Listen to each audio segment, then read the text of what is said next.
ሲከተሉ እንመለከታለን። ዞሮ ዞሮ ግን እንደዛ አይነት አካሄዱ አያዋጣም። አሁንም ቢሆን ቅድም እንደጠቀስኩት አባቶቻችን ምንድን ነበር ያመኑት? ሐዋርያት ከዛ ከሐዋርያት እግር ስር ቁጭ ብለው የተማሩ አባቶቻችን አሉ የተቀበሉ።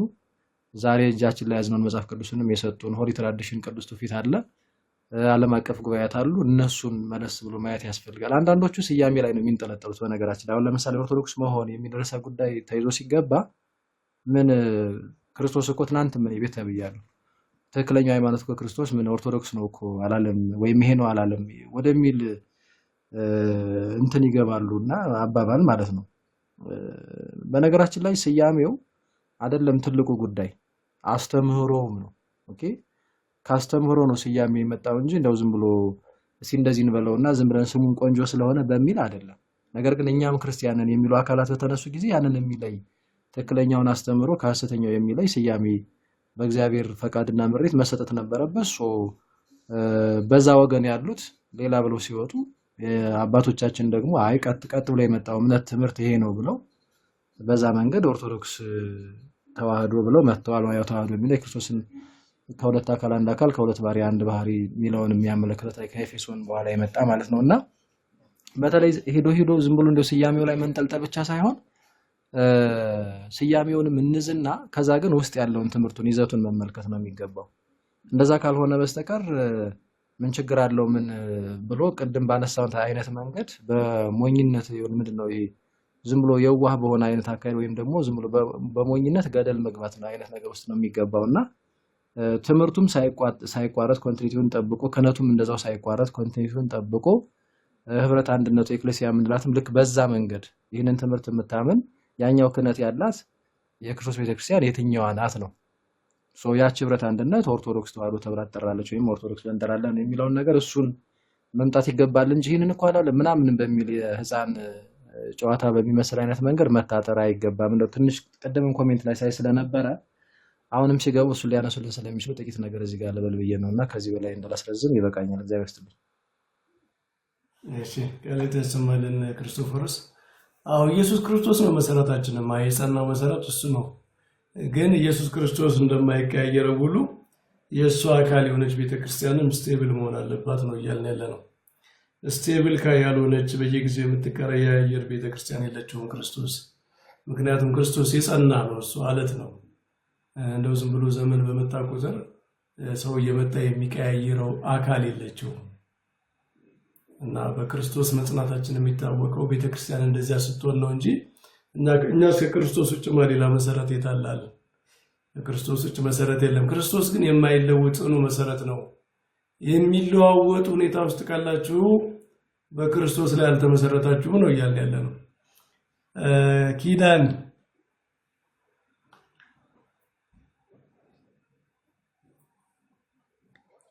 እሺ መምህር ቃልዎት ያሰማልን።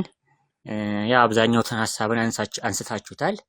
ለምን ኦርቶዶክስ ትሆናላችሁ ለሚለው እኛ ከሁሉም በላይ ለመልሳችን የሚሆነው ያው ክርስቲያን መሆን ስላለባችሁ ነው የምንለው። ከሁሉም በላይ መልስ ማለት ክርስትናን በትክክለኛው ክርስቶስ ባስተማረውና ሐዋርያትም ደግሞ በጠበቁበት መንገድ የያዘችዋ እምነት ኦርቶዶክስ ቤተክርስቲያን ናት ብለን ስለምናምን ነው ወደሱም ነው የምንጠራው። ስለዚህ ወደ ኦርቶዶክስ መጥራት ማለት ሰውን ወደ ክርስቶስ መጥራት ማለት ነው። ምክንያቱም ክርስቶስን የምናገኘው በቤተክርስቲያኑ በኩል ነው። እውነተኛውን አስተምሮም ደግሞ ይዛ ያለችው እቺ ቤተክርስቲያን ናት። ስለዚህ ወደ ክርስቶስ መጥራት ነው ማለት ነው፣ ወደ ኦርቶዶክስ ቤተክርስቲያን መጥራት። ያው ቅዱስ ቆጵርያኖስ ዘቅርጣግና እንደሚለው ቤተክርስቲያን እናቴ ያላለ እግዚአብሔርን አባቴ ላይችልም ነው የሚለው። ስለዚህ ወደ እግዚአብሔር ወደ አባታችሁ ነው ማለት ነው በአጭሩ ወደ ኦርቶዶክስ ነው ስንል። እናም ለዚህ ደግሞ ምስክራችን በቃ ቤተክርስቲያን ከመጀመሪያው ከሐዋርያ ዘመን ጀምሮ እስካሁን ድረስ ሳይቋረጥ የያዘችው ትምህርቷ ነው። ይሄንን በመጽሐፍ ቅዱስም ቢሆን ከመጽሐፍ ቅዱስንም ደግሞ በተረከቡ ሐዋርያን አበው ከዛም በኋላ በተነሱ ሊቃውንት አባቶች በሙሉ ተመስክሮ ተብራርቶ የመጣ ነው እስካሁን ድረስ። ለምንድን ነው አሁን ላይ ራሱ ብዙዎቹ በተለይ በአሜሪካም እንደዚህ በዌስተርን ወርልዶች ወደ ኦርቶዶክስ እየሄዱ ያሉት ለሚለው መልስ የሚሆነው በታሪክ ውስጥ የተመሰከረውን ክርስትና እያዩ ስለሆነ ነው። ያው ብዙዎቹ ይሄ ዌስተርን ክርስቲያኒቲ የተቃኙ የነበረው በኢቫንጀሊካሊዝም ነበር። ኢቫንጀሊካሊዝም ደግሞ በጣም ለታሪክ ቦታ የለውም። የሆነ ሚ ኤንድ ዘ ባይብል የሚል ናቸው ብዙ ጊዜ። I don't need any book other than the Bible and no creed but Christ የሚሉ ነበሩ ብዙዎቹ ሂስቶሪካሊም ሻሎ የሆኑ። አሁን ላይ ግን ሞር ሂስቶሪካል ጥናቶችም ሲመጡ ኮንሲስተንት ለመሆን በቃ መሄጃቸውን ያደረጉት ወደ ኦርቶዶክስ ሆነ ማለት ነው። ምክንያቱም ወደ ታሪክ ውስጥ እየተገባ ሲመጣ ኢቫንጀሊካሊዝም እያበቃለት ነው የሚሄደው። ወደ ታሪክ ጥልቅ እየሄደ ሲገባ ሞር ትራዲሽናል ክርስቲያኒቲን የሚያገኙት ኦርቶዶክስን፣ ያው ሌሎቹም ደግሞ ሞር ትራዲሽናሊ ባይሆኑ እንኳን ማለት ሞር ወደ ኦርቶዶክስ እንኳን ባይመጡ ሞር ትራዲሽናል ወደ ሆኑት ቸርቾች ወይ ካቶሊክ ወይ ኢስተርን ኦርቶዶክስ ወይም ደግሞ በፕሮቴስታንት ራሱ አንግሊካን ወይ ሉተራን ቢሆኑ ነው ትንሽ እነሱ ሂስቶሪካሊ የገቡ ስለሆኑ ማለት ነው። አለበለዚያ ኢቫንጀሊካሊዝም በሂስትሪ በቸርች ሂስትሪ ፊት ሊቆምም አይችልም። ኢትዮጵያ ውስጥ ደግሞ እንደሚታወቀው አሁንም የሞላው ፕሮቴስታንቲዝም ፎርም ምንድነው? ኢቫንጀሊካሊዝም ነው የሞላው ፎርሙ። ፔንቴኮስታሊዝም ኢቫንጀሊካሊዝም፣ እሱ ደግሞ ከመቶ ዓመት እንኳን የማይሻገር ታሪክ ነው ያለው። ስለዚህ ክርስትናን ሐዋርያት እንደተረዱት እንመን ካልን መሄጃችን የሚሆነው ወዴት ነው? በቃ ወደ ጥንቱ ወደ ኦርቶዶክሳዊቷ ቤተክርስቲያን እንደሚሆነው ነው የምንለው፣ ሐዋርያትን አስተምሮ ሐዋርያዊን አስተምሮ ለማወቅ። ስለዚህ ትልቁ ነጥባችን እሱ ነው የሚሆነው። ኦርቶዶክስ ሁኑ። ለምንድን ነው ኦርቶዶክስ የምትሆኑት ካልን ክርስቲያን መሆን ስላለባችሁ ነው የምንለው ማለት ነው። ሁለተኛው ደግሞ ነጥቡ መምህራችንም አንስተውታል፣ ያው ስርዓተ አምልኮ ነው። እንትን አይደለ የሚባለው ሌክስ ኦራንዲ ሌክስ ክሬዴንዲ ነው የሚባለው። ዘ ሩል ኦፍ ፌዝ ኢዝ ዘ ሩል ኦፍ ፕሬየር ማለት የምናምነውን የሐዋርያትን እምነት ነው የያዝነው ስንል እምነቱን ብቻ ይዘን አይደለም፣ የምናምነውን እንጸልየዋለን። የምንጸልየውንም እርሱ ደግሞ የምናምነው ነው። ስለዚህ ስርዓተ አምልኳችን ያንን የሐዋርያትን እምነት ያንጸባርቃል፣ ይገልጣል እያልን ነው። ስለዚህ ወደ ኦርቶዶክስ ነው ስንል በኦርቶዶክስ ስርዓተ አምልኮ ያንን የሐዋርያትን እምነት ታገኛላችሁ ነው የምንለው። ከሁሉም በላይ ደግሞ ለዚህ ማሳያው ቅዳሴያችን ነው። ቅዳሴያችን በቃ ክርስቶስን የምናገኝበት፣ ከክርስቶስ ጋር የምንገናኝበት፣ እንዲሁም ደግሞ ሐዋርያት እንዳመለኩት የምናመልክበት ነው። ቅዳሴያችን የምናምነውን የምንናገርበት ሁሉ ጊዜ በቃ ቅድም መምህራችንም ሲሉት ነበረ። በቅዳሴያችን ላይ ዶክትሪናችን በሙሉ የተገለጠበት ነው። ዶክትሪናችን ስለተገለጠ አንድ ሰው ወደ ኦርቶዶክስ ቤተክርስቲያን መጥቶ ቅዳሴዋን ሲሳተፍ ከእርሷ ጋርም ደግሞ ክርስቶስን ሲያመልክ የምናምነውን ነገር በዛው እያወቀበት ነው። የሐዋርያትን እምነት የተሰበከበት ነው። መጽሐፍ ቅዱስንም ይነበባል፣ ከመጽሐፍ ቅዱስም ይማራል። ምክንያቱም ሊተርጂ ኦፍ ዘ ወርድ አለ መጀመሪያ ላይ የትምህርት ክፍል፣ ከዛ ደግሞ ሊተርጂ ኦፍ ዘ ዩካሪስት አለ የአክብሮተ ቁርባኑም ደግሞ ክርስቶስን የሚያመልክበት እና ስለዚህ ልክ እንደ ሐዋርያት የምናመልክበትና የሐዋርያትን ትምህርት ደግሞ የምናገኝበት ቤተክርስቲያን በስርዓተ አምልኮ የምታገኙባት እቺ ናት ነው። አሁንም ካያችሁት ጀንዚ የሚባለው የአሁኑ የኛ ጀነሬሽን ወደ ሞር ትራዲሽናል ፎርም ኦፍ ክርስቲያኒቲ እየሄደ ያለው ከዚህ ከስርዓተ አምልኮ የተነሳ ነው። ብዙ ጊዜ ይሄ ኢቫንጀሊካሊዝም ፕሮቴስታንቲዝም ያሉት የሚሰጠው ስርዓተ አምልኮ ዶፓሚንን የሚሰጥ ብቻ ነው። ዶፓሚን ደስታ ማለት ስሜትን ብቻ የሚነካ ነው። ስሜትን የሚነካ ነው ስርዓተ አምልኮ ብዙ ጊዜ በቃ የሆነ የሚቀሰቅስ ዶፓሚንን የሚቀሰቅስ። የአሁኑ ትውልድ ደግሞ ዶፓሚንን ከብዙ ነገር ያገኛል። ቲክቶክ ስክሮል ማድረግ ዶፓሚን ይሰጣል። ሌላ ሙዚቃ ምናምንም ዶፓሚን ይሰጣል እሱ። ስለዚህ ቤተክርስቲያንም መጥቶ ያንኑ ዶፓሚን አይደለም የሚፈልገው፣ ሞር አውተንቲሲቲ ይፈልጋል የአሁኑ ትውልድ። ያንን አውተንቲሲቲ ደግሞ የሚያገኘው ከምንድን ነው? በቃ ከቅዳሴያዊ ከሆነ ስርዓተ አምልኮ ነው የሚያገኘው። ስለዚህ ሞር ቅዳሴያዊ ወደሆኑ አብያተ ክርስቲያናት ነው የሚሄደው ማለት ነው የአሁኑ ትውልድ፣ ሞር አውተንቲሲቲን ለማግኘት ስርዓተ አምልኮ ነው። ቅዳሴውም ደግሞ ይሄንን ነው ሳቲስፋ የሚያደርግለት የኦርቶዶክስ ቤተክርስቲያን ቅዳሴ። በቃ በሰማያዊ በሆነው ቅዳሴ አይደለም እንደም የምንለው ሰማያዊውን አምልኮ ከዘማሬ ሱራፊልና ኪሩቤል ጋር ቅዱስ ቅዱስ እያለን የምናመልክበት እሱን በምድር ላይ ያገኛል። እሱን ሞር አውተንቲሲቲ ይሰጠዋል። በአሁኑ ትውልድ በተለይ እንጂ በቃ የሆነ ስብከቱም ቴርቶክ እንትን ይሉታል ብዙ ጊዜ የአሁኑን ኢቫንጀሊካሊዝም ዘ ቸርች ቢካምስ ቴርቶክስ እንደ እንትን ምንድነው የሚባለው ይሄ ባይብል ስተዲ የሚባልበት ህብረት ይሆናል። እሱ ቸርች ደግሞ እሱ ብቻ አይደለም ቤተክርስቲያን የሚባለው ማለት ፕሬዘንቴሽን የሚሰጣል ሌላ ቦታ ላይም እንትን ተሰብስበው ማድረግም ደግሞ እሱ ባይብል ስተዲው ጥሩ ቢሆንም ግን እሱ ብቻ አይደለም ቤተክርስቲያንን ወይም ደግሞ አምልኮን የሚገልጠው። ቤተክርስቲያን ከዛ በላይ ናት፣ ክርስትናም ደግሞ ከዛ በላይ ነው የሚለውን የሚሰጠው ቅዳሴያዊ የሆነው ስርዓት አምልኳችን ነው። ስለዚህ ወደ ቅዳሴያዊ ወደሆነው ስርዓት አምልኳችን ነውና የሐዋርያትን እምነትም ደግሞ ተሳተፉ እንደ ሐዋርያት ከኛ ጋር አምልኩ ለማለት ነው ወደ ኦርቶዶክሳዊ ቤተክርስቲያን የምንጠራው ማለት ነው። እሺ ይሄንን ለማለት ነው። ያው በጣም ጥሩ ሀሳብ ነው ኪዳን። ኪዳንን ፎሎ አድርጉት። በጣም ጥሩ መረዳት ያለው ወንድማችን ነው። ዶፓሚን እያለ ነበረ። ያው ዶፓሚን ደግሞ አንጎበር አለው አይደል? ተቃራኒ ሪያክሽን አለው። ጤነኛ የሆነ ደስታ፣ ጤነኛ የሆነ ሰላም፣ የማይለወጥ አንጎበር የሌለው ግን ከመንፈስ ቅዱስ የሚገኘው ደስታ ሰላም ነው። እሱም በቤተ ክርስቲያን በስርዓት አምልኮ እናገኘዋለን። ከዚህ ቀጥሎ ማነው? ዶክተር ዘላለም።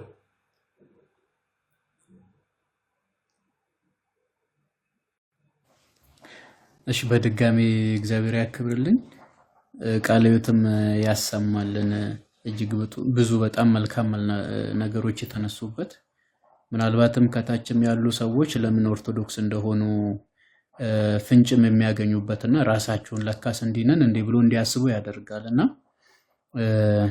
ዶፓሚኑ በጣም በትክክል አክሴፕት ልናደርገው የሚገባ ነው። ነገር እንግዲህ እንደዛ ነው። በመቀጠል አሁን እኔ ኦርቶዶክሳዊነት በራሱ ምንድነው ካልን ኦርቶዶክስ መሆን ሲባል መጀመሪያ የምንሆነው ኦርቶዶክስ በራሱ ምንድነው የሚለው ማየቱ በጣም መልካም ነው። ያው ቃሉ ራሱ ይነግረናል አይደለም? ቀጥተኛ የሆነ እምነት፣ እውነተኛ የሆነ መገለጥ፣ ትክክለኛ የሆነ አስተምሮ ማለት ነው። ስለዚህ ሰዎች ከሞት በኋላ ስላለው ህይወት ከፈለጉ በዚህ ህይወት ነው መመላለስ የሚገባቸው። አንደኛው ሁለት አይነት መንገዶች አሉ በመጽሐፍ ቅዱስ። ቅን የምትመስል መንገድ አለች፣ ቅን የሆነች ደግሞ መንገድ አለች። መጽሐፍ ቅዱስ የሚነግረን በዚህ በመጽሐፈ ምሳሌ ምዕራፍ 14 ቁጥር 12 ላይ ለብዙዎች ቅን የምትመስል መንገድ አለች፣ ፍጻሜዋ ግን ሞት ነው ይላል።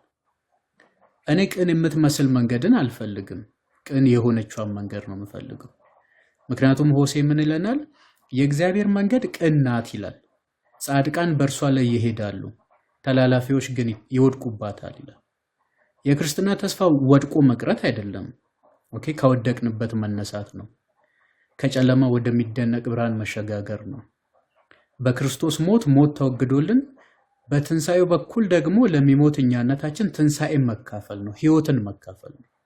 ስለዚህ ቅን የምትመስል መንገድ ምን ታደርግልኛለች? ኦኬ፣ ቅን የምትመስል መንገድ ሳይሆን ቅን የሆነችዋ መንገድ እጅግ ያስፈልገናል ማለት ነው። ለምንድን ነው ቅን የሆነች መንገድ የምታስፈልገው?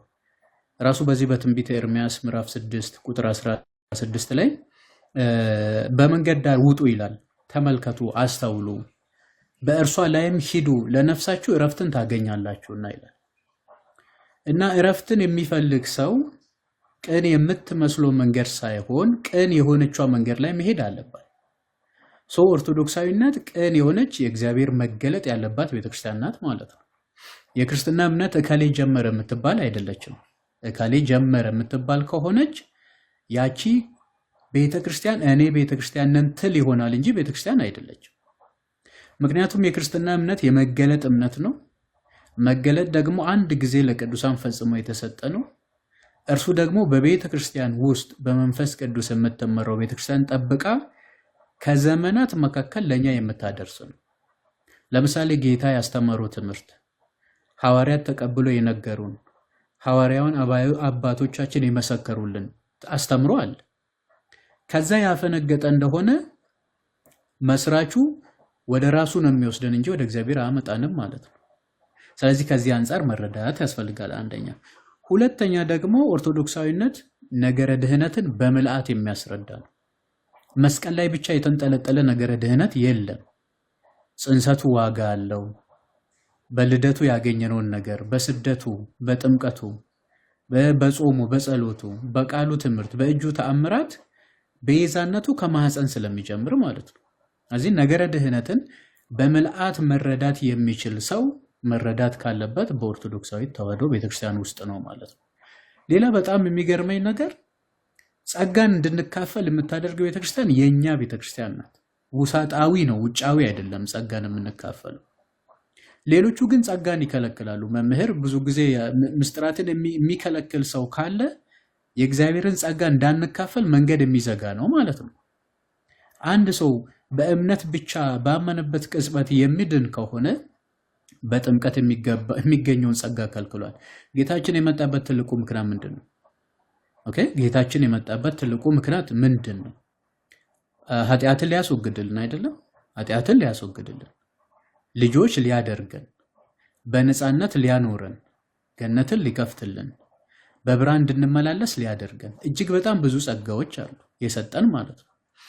እነዚህን ጸጋዎች የምንካፈለው በጥምቀትና በምስጢራት በቅዱሱ ቁርባን በኩል። ያልተጠመቀ ሰው ዳግም አይወለድም። ያልተጠመቀ ሰው ክርስቶስን አይለብስም። ልክ አዳም ኃጢአትን ሲያደርግ እርቃኑን ሆነ ይላል። ያልተጠመቀ ሰው በዘመነ ሐዲስ እያለ በብሉይ ኪዳን እንደሚኖር አይነት ሰው ነው የሚሆነው። እኛ ደግሞ የአዲስ ኪዳን ሰዎች ነን። ክርስቶስን መልበስ ያስፈልገናል። ጳውሎስም ለዛ እኮ ነው በገላትያ 3 ላይ ልበሱ ካለን በኋላ በቆሮንቶስ መልእክቱ ላይ ደግሞ ለብሰን ራቁታችን አይደለንም ይላል።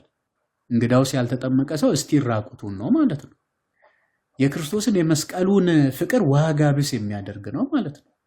ስጋና ደሙን አለመቀበል በነገራችን ላይ እርሱ በእኛ እኛ በእርሱ እንዳንሆን መንገድ የሚዘጋ ነው። ስለዚህ በአጭሩ ብዙ ሰዎች ወይንም ደግሞ ቅዱስ ጳውሎስ ለመንፈስ ልጁ ለጢሞቴዎስ እንደነገረን አንደኛ ጢሞቴዎስ ምዕራፍ 4 ላይ እንዲህ ይላል ቁጥር 1 ላይ መንፈስ ግን በግልጥ ይናገራል፣ በኋለኛው ዘመን በውሸተኞች ግብዝነት የሚሰጠውን የአጋንንትን ትምህርት እያደመጡ ሃይማኖታቸውን ይክዳሉ ይላል። ብዙ ሰዎች ማለት ነው። ስለዚህ ይሄ ከአጋንንት የሆነውን ትምህርት ሰዎች እየሰሙ በእነሱ ግዴለሽነት፣ በእነሱ ውሸታምነት እየሰሙ እነርሱ የማይገቡባትን መንግስተ እግዚአብሔር ሌሎች እንዳይገቡ መንገድ የሚዘጉ ናቸው ማለት ነው። በጸጋ ድነሃል፣ በጸጋ ድናል እና ጸጋውን ካልተካፈልኩ ምን ይረባኛል? እንጀራ ብላ ብሎ ሰዎች እንዳይበላ እጁን ካሰሩት ምንድነው ጥቅሙ? ይሄ አስመሳይነት እኮ ነው። ጌታችን ዮሐንስ ምዕራፍ 2 ላይ እንደተናገረ ብዙዎች በእርሱ ያምናሉ ይልና ግን አይተማመንባቸውም ነበር ይላል። ይሄ የማስመሰል እምነት የሚባል አለ። ይሄ አንዱ ደግሞ የ7500 የሥራ ልምድ ያለው የዲያብሎስ አሰራር ነው ማለት ነው። በጣም ጥበበኛ ነው በነገራችን ላይ።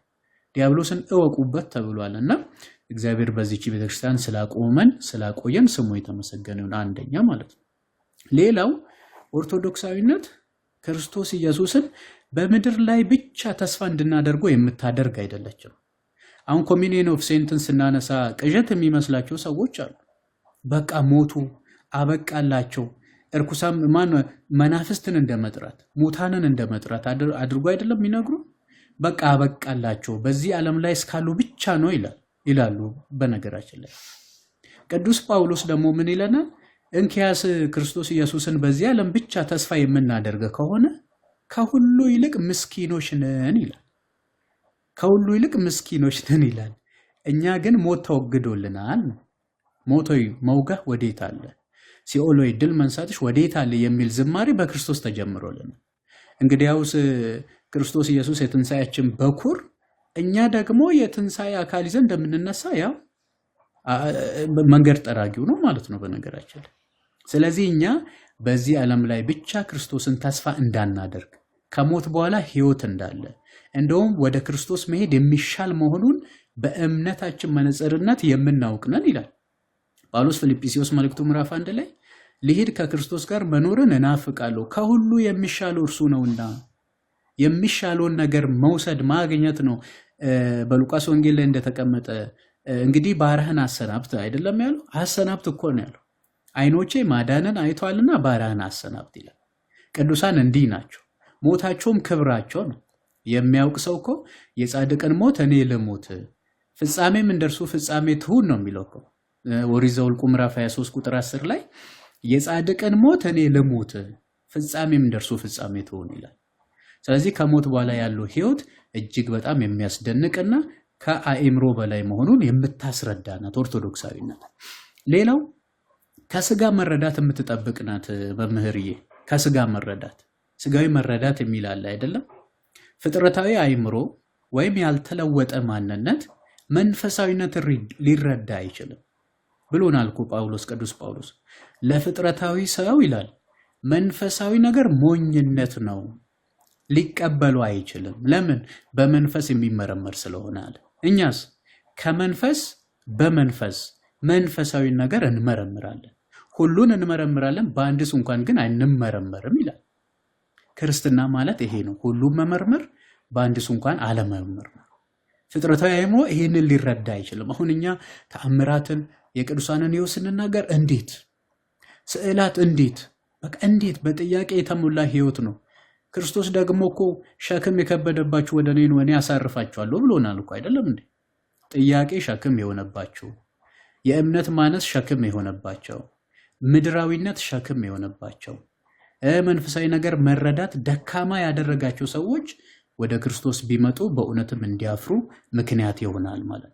በጣም ደግሞ ሌላ የሚገርመኝ ነገር ምንድን ነው? ኦርቶዶክሳዊነት ሰዎችን ከትዕቢት ትጠብቃለች፣ ከድፍረትም ትጠብቃለች፣ ጌታ ያከበረውን ከማጥላላትም ትጠብቃለች፣ ራስን ከማጽደቅም ትጠብቃለች። ተመልከቱ ክርስቲያኖች።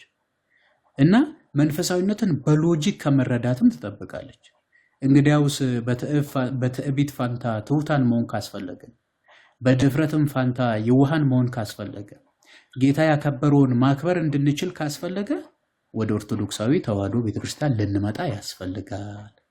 የመጨረሻው ኦርቶዶክሳዊነት የተፈጠርንበት ዓላማ ነው። ቅዱስ ጳውሎስ እንዲህ አለን ኤፌሶን መልእክት ምዕራፍ 2 ቁጥር 10 ላይ ማለት ነው።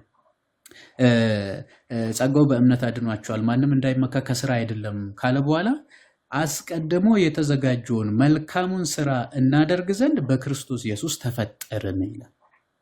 የተፈጠርንበት ዓላማ ኦርቶዶክሳዊነት ነውና ከዚህ ዓላማ እንዳናፈገፍግ እርፍ ይዞ ወደኋላ የሚያርስ ገበሬ የለም ተብሏልና ቅዱስ ጳውሎስ እንደመከረን የተስፋውን ቃል የሚያገኙትን እንድትመስሉ እንጂ የተስፋውን ቃል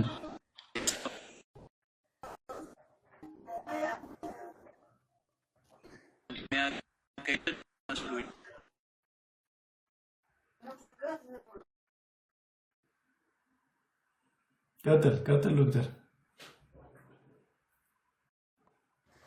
የሚያገኙትን እንድትመስሉ እንጂ ዳተኞች እንዳትሆኑ ያ ተስፋ እስኪሞላ ድረስ የጀመራችሁን ትጋት እስከ መጨረሻ እንድትጠብቁ እንለምናለን እንመኛለን ብሎናልና በእምነታችን ላይ ትጋትን፣ በትጋት ላይ እውቀትን፣ በእውቀት ላይ ራስ መግዛትን፣ መጽናትን፣ የወንድማማቾች መዋደድንና የእግዚአብሔርን ፍቅር አድርገን የተሰጠንን የተስፋው ቃል እንድናገኝ እስከ መጨረሻው እንድንጸና እግዚአብሔር አምላካችን ይርዳን። የቆየን ስሜ ዘላለም ነው። መምህር በረከት እግዚአብሔር ይስጥልኝ። እሺ ዘሌ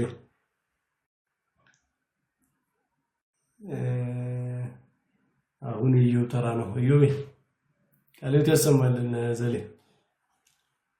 በጣም ጥሩ ሀሳቦች ነው። እያንዳንዳቸው ረዥም ሰዓት የሚወስዱ በጣም ሰፊ የሆነ ነገር ቢቀርብባቸው በጣም ጥልቅ ያለ ነገር ያላቸው ናቸው። ያው ሰፊ ነገር ስለያዝን ርዕስ ነው እንጂ ድንቅ ሀሳቦች ናቸው።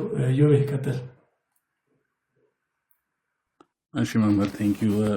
ሁላችሁንም ቃልዎት ያሰማልን ብያለሁ። ሁሉም በደንብ እንትን ብሎታል። እኔ እዚህ ጋር ሪፍሌክሽን ለመስጠት አንድ ጥሩ ጓደኛው ላይ የምትለኝ ነገር አለ። እግዚአብሔር የሚሰላ ሂሳብ አይደለም ትላለች እና God is not solvable math ትላለች እና ምን ለማለት ነው? ኦርቶዶክሲ ኦፈር የሚያደርገው ይሄንን ነው። ላይክ በሚስጥር ውስጥ መጽናናትን ኮምፈርት ይሰጣል፣ ሚስጥሪ ውስጥ ማለት ነው። እና ብዙ ጊዜ ወደ ሌላው እንትን ስንል እግዚአብሔርን በሲስተማቲክ ቴዎሎጂ የሆነ ሶልቨብል ማት ያደርጉታል። 1 ሲደመር 1 ይሆናል 2 ይሉና እግዚአብሔርንም ጥቅስ ቆራርጠው እንደዛ ሲስተማቲክ ይሰራበትና ያ ሲስተማቲክ ቴዎሎጂ ከተጠና በኋላ ምንም አይነት ሚስጥር የለውም ማለት ነው። በቃ ያልቃል። እና አብዛኛው አሁን ወደ ኦርቶዶክስ እየመጣ ያለው ለዚህ ይመስለኛል እኔ። ምክንያቱም ኮምፈርት አለ ሚስጥሪ ውስጥ ማለት ነው። ሌላውን ነገር እናንተ በደንብ ተናግራችሁታል። ቴዎሎጂው ሱታፊው አለ፣ ስለ ወደ ስላሴ የተጋበዝነው ህይወት የስላሴን ህይወት ውስጥ የምንሳተፍበት አለ፣ ኮሚኒየኑ አለ። ስለ እንትን ተወርቷል፣ ስለ ቢዩቲ ኦፍ ኦርቶዶክስ ያለ ከአርኪቴክቸሩ ጀምሮ እስከ ስዕላቱ ድረስ ይሄንን አንፋተመብል የሆነና ከአይምሮ የሚያልፍ እግዚአብሔርን በዚህ በውበት ራሱ ትገልጸዋለች በዝማሪያችን። አንዴ መምህር በረከት እርሶ ሪፖስት ያደረጉት እናቶቻችን ራሱ የሚያወጡት ዜማና ግጥም ፕሬዙ ሂምኑ ራሱ በጣም ኢስ ቢዩቲፉል። ማደርስ ቴዎሎጂ ራሱ በጣም በጣም ውብ የሆነ ነገር ነው እና አስቴቲክሱንም ይገኛል እኛ ቤተክርስቲያን ሁሉም ነገር አለ ማለት ነው። ሂስቶሪካል ኮንቲኒዩቲውን እና ትራዲሽኑን እናንተ ተናግራችሁታል። ኦርቶዶክሲ እይታንና ሪፍሌክሽንን የሚገድብ ነገር አይደለም፣ ግን ይሄ ኮሄረንት የሆነው በአባቶች የተጣራውን ነገር ያንን ኮሄረንት የሆነውን ቴዎሎጂ እኛ ጋር ይገኛል በደንብ ፍሰቱን የጠበቀ ማለት ነው። አንድ መምህር አንዴ ሲያስተምሩ ምን አሉ? እንደ ኦርኬስትራ ነው አሉ። እና መምህር በረከት ዛሬ የሚጫወተው ኦርኬስትራ የቅዱስ ቄርሎስን የሚያበላሽ አይደለም። ኦርቀሲስ የሚያስተምሩን ትምህርት የቅዱስ ዲዮስቆሮስን ትምህርት እንትን የሚል አይደለም። እና ይሄ ኮሄረንሲው ይሄ ፍሰቱን የጠበቀው ቴዎሎጂ ራሱ በጣም ውብ ነው እና ከሂስቶሪካል ትራዲሽኑ ከሆሊ ትራዲሽኑ እስከ ቢዩቲ በሊተርጂው በፕሬየራችን በሂም ያለው ቢዩቲ በሚስጥራት የሚገኘው ኮምፈርት በቃ እግዚአብሔር ከአይምሮ በላይ ስለሆነ ይሄንን ነገር ደግሞ እኛ መርምረን የሆነ የምንጨርሰው ነገር ስላልሆነ ያንን ነገር እኛ ጋር ይገኛል። በቃ ኮምፈርት ይሰጣል። የሚታደግበትና የማያልቅ ጉዞ ነው። በሚስጥረ ክርስቶስ በሚስጥረ ስጋዊ ላይ ተመሰረተ በክርስቶስ ላይ ተመሰረተ ኢተርናል የሆነ ጉዞ ነውና ፊልጶስ ናትናኤልን ሲያገኘው ዮሐንስ ወንጌል ላይ ከናዝሬት መልካም ነገር ይወጣልን ብሎ ጠየቀው ናትናኤልና ናና እዩ ነው ያለውና ኑና እዩ ነው ማለት የምንችለው እኛ ይሄን ውብ የሆነችውን ቤተክርስቲያን ከውበት ያለፈውን እግዚአብሔር የምትገልጥበትን ሚስጥር መታችሁ ኑ ብለን ኢንቫይት ነው የምናደርገውና ቴንክ ዩ በጣም መምህር እታችሁኝ ልስማችሁ በጣም አመሰግናለሁ። እሺ ጆይ ካሌት ያሰማልን ጥሩ ሀሳቦች ነው ያነሳ ድንቅ ነገሮች ናቸው። ስለ ውበት አነሳ ኢዮብ እና ውበት ብቻ ሳይሆን ፖኤትሪ ቅኔ በጣም ሰብሊም የሆኑ ነገሮች የሚገልጡ ነገሮች በቤተክርስቲያናችን ቦታ አላቸው። በእውነት ጥሩ ሀሳብ ነው ያነሳው። መዝሙረ ዳዊት ይመስለኛል መዝሙረ ዳዊት መዝሙር 44 ላይ ነው አይደለ? ካልተሳሳትኩ ስለ ክርስቶስ ሲናገር ምን ይላል? ውበት ከሰው ልጆች ይበልጣል ይላል። ክርስቶስ እኮ ቢዩቲፉል ነው፣ ውበት አለው። ሰዎች የሚያዩት ሁሉ ይፈዙ ነበር ባነጋገሩ፣ በእንቅስቃሴው ሁሉ፣ በእይታው ሁሉ። ክርስቶስ ውበት የውበት የመጨረሻው ቢዩቲ እግዚአብሔር ነው። ያንን የእግዚአብሔርን ቢዩቲ ክርስቶስ በምድር ላይ ገልጦታል። እኛ ደግሞ የክርስቶስን ቢዩቲ በቤተ ክርስቲያን በኩል እንገልጻለን። በጣም ቢዩቲፉል የሆኑ ቸርቾች፣ ቢዩቲፉል የሆኑ ስዕላት፣ ቢዩቲፉል የሆኑ ሂምንስ መዝሙራት ቢዩቲፉል የሆኑ ቅኔያት በቤተክርስቲያን የሚገኙት በተቻለ መጠን የክርስቶስን ቢዩቲ ለማሳየት ነው። ክርስቶስ ውብ ነው፣ ድንቅ ነው። ስለ ክርስቶስ ሲወራ በስቴትመንት ብቻ አይቻልም። ስለ ክርስቶስ ሲነገር ድብ የሆነ ነገር የሚገልጹ ነገሮች ሊያግዙን ይገባል። ቅኔ ሊያግዘን ይገባል። ዜማ ሊያግዘን ይገባል። አርኪቴክቸር ሊያግዘን ይገባል። ጥልቅ የሆነ እውቀት ውበትን የመግለጽ አቅም ያላቸው በኢማጂኔሽንስ ደረጃ ያሉ በጣም ሰብሊም የሆኑ የሰው ልጅ ስኪሎች ቤተክርስቲያን በጣም ትጠቀማለች እና የክርስቶስን ውበት በአካሉ በቤተክርስቲያን በኩል እንድናየው ቤተክርስቲያን ውስጥ ውበትን ስታይ ክርስቶስን ነው የምታየው። ሰማያዊቷ ኢየሩሳሌምን ነው የምናያት። የቅዱሳንን ሕይወት ነው የምናያት። ድንቅ የሆኑ ቤተክርስቲያን ሰማይ የሚመስል ቤተክርስቲያን ውስጥ ሲገባ ሰው በምድር እንደዚህ ማየት ከተቻለ በሰማይ እንዴት ይሆናል ብሎ ወደ ሰማይ እንዲመሰጥ የሚያደርግ ሕይወት በቤተክርስቲያን አለ እና ቤተክርስቲያን በሁሉም ነገሩ አደጋግመን የምንናገረው ነገር የምትገልጸው ክርስቶስን ነው። አካሉ ስለሆነች አካል ስለራሱ ነው የሚናገረው እና ቤተክርስቲያን ክርስቶስን ነው፣ የክርስቶስ መልክ ነው ያላት። የክርስቶስን ነገር ነው ማሳየት የምትፈልገው እና ቅድም እንደ ኦርኬስትራ ነው እያለ ነበር እዩ። ከነገራችን ላይ በቤተክርስቲያን ሁሉ ጊዜ አዲስ ቅኔ ይቀርባል። ቀሲስ በኋላ ያግዙናል፣ ይነግሩናል። በየቀኑ አዲስ ቅኔ በቅዱስ ቁርባን ጊዜ አዲስ ቅኔ ይቀርባል። ግን ያ አዲስ ቅኔ ያለፈውን የሚያፈርስ አይደለም። ይሄ ይደንቃል። ሁሉ ጊዜ አዲስ ምስጋና እያቀረቡ ግን ያለፈውን ነቅፎ አፍርሱ አይደለም። እዛ ላይ ነው የሚመሰረተው ማለት ነው እና ይህ አይነት ህይወት አለ። የቤተክርስቲያን ሴንተሯ ወደ ፕሮቴስታንት ስትሄዱ ሴንተሩ ምንድነው? ፐልፒቱ ነው። ፓስተሩ የሚሰብክበት መጽሐፍ አስቀምጦ የሚሰብክበት ቦታ ነው ሴንተሩ። በእኛ ግን ሴንተሩ እሱ ብቻ ሳይሆን ክርስቶስ በመሰዊያው ላይ ያለው ነው። በመሰዊያው ላይ ያለው ክርስቶስ እና ቃሉ አብሮ ነው፣ አይለያይም።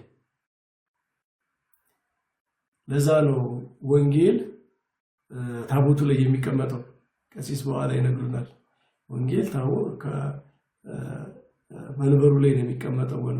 ወንጌል መንበሩ ላይ ስጋው ደሙም አለ፣ ወንጌልም አለ። ክርስቶስ ራሱን የሚገልጸው በቃሉም በኩል ነው፣ ስጋውና ደሙን በመስጠትም ነው እና የድንቅ የሆነ ምልአት ያለው ህይወት ቤተክርስቲያናችን ውስጥ አለ። ናቲ አሁን ጊዜ ካለ ከሚመች ከሆነ ይቻላል፣ ካልሆነ ቀሲስን እንዲደመድሙት ብዬ ነው ወደኋላ ያረኳቸው። ቀሲስን የምጠይቃቸው ነገርም ስላለ ነው። የሚመቻቸው ከሆነ ከቅዳሴ ውስጥ አንድ ዜማ ያዜሙልናል። ናኩቶ ለገባሬ ሰናያት እግዚአብሔር ላዕሌነ የሚለውን የቅዳሴያችን ዜማውን ውበቱን ለማሳየት ሚስጥሩንም ለማሳየት እንደ ሳምፕል ያወጣሁት ነው። እርስዎ ከፈለጉ ሌላ ማድረግ ይችላሉ። ግን እንዲህ አንዲት ዜማ ከነ ሚስጥሯም አብረው ቢሉልን ከቻሉ የሚመች ቦታ ካሉ እስከዚያ ይዘጋጁ። ናቲ እሺ ቀሲስ ይፍቱኝ ይባርኩኝ ብያለሁ። አባቶች በጣም ጥሩ ሀሳቦች ተነስተዋል። እኔ ግን ከራሴም ከህይወት ኤክስፒሪየንስ እና ልምድ ተነስቶ ከመናገር ኦርቶዶክስ መሆን ወይም ደግሞ ኦርቶዶክስ መሆን ለምን አስፈለገ፣ ኦርቶዶክስ መሆንስ ምንድነው ከተባለ ባጭሩ ከናንተ ካነሳችሁት ነጥብ ጋር ሊንክ ለማድረግ ምንድነው ማረፍ ነው የሚለው። ኦርቶዶክሳዊነት እረፍት ነው፣ ማረፍ፣ ከመደላደል በእግዚአብሔር እርፍ ማለት ነው ብዬ ነው ማምነው። በእኔ ህይወት ያየሁት እሱን ነው። ማረፍ ነው በቃ ኦርቶዶክሳዊነት፣ እውነተኛ ክርስትና እረፍት ነው። ምንድነው ይሄን ያልኩበት ምክንያት እረፍት በአፋችን ኮንፌስ የምናደርገው አይደለም። ያረፈ ሰው ያስታውቃል። ምንድነው አንዳንዴ ምንድነው ሰላምንና እረፍትን በመፈክር መግለጽና የምር ማረፍ ልዩነት አለው። ሰላም ነኝ ማለት እንደውም እኮ ናቲ መፈክር የምታበዛ ከሆነ አለመኖሩን ነው የሚያሳየው አይደል? ትክክል ትክክል ትክክል። እና ቅድም እንደውም መምህራንም ሲያነሱ ለምሳሌ ያስተምሮ ወጥነት ማጣት እኮ የእረፍት ማጣት ውጤት ነው።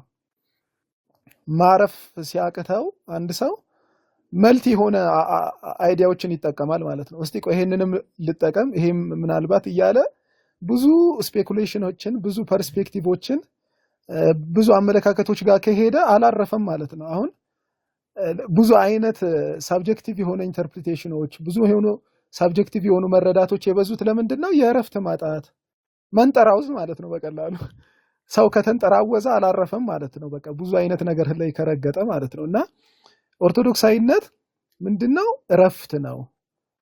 ሰው እንዴት ነው የሚያርፈው? ቅድም ኢዮብ በጣም ደስ የሚል ሐሳብ አንስቷል። እንግዲህ አባቴ ሞክሼ የሆነው ናትናኤል ሲጠራ በዮሐንስ ወንጌል ምዕራፍ 1 ላይ ፊልጶስ ምን ብሎ ነው የጠራው? ሙሴ በሕግ ነቢያትም በመጽሐፋቸው የመሰከሩለት የናዝሬቱ ኢየሱስ ክርስቶስን አግኝተነዋል ያለ። በሙሴ በሕግ መስክሮለታል፣ ነቢያትም ስለ እርሱ ጽፈውለታል። ስለዚህ እንትን አለ ማለት ነው። ዜሪስ ኮንቲኒቲ ማለት ነው። በሰክሴሽን አለው ማለት ነው። ሙሴ መስክሮለታል፣ ነቢያትም ጽፈውለታል።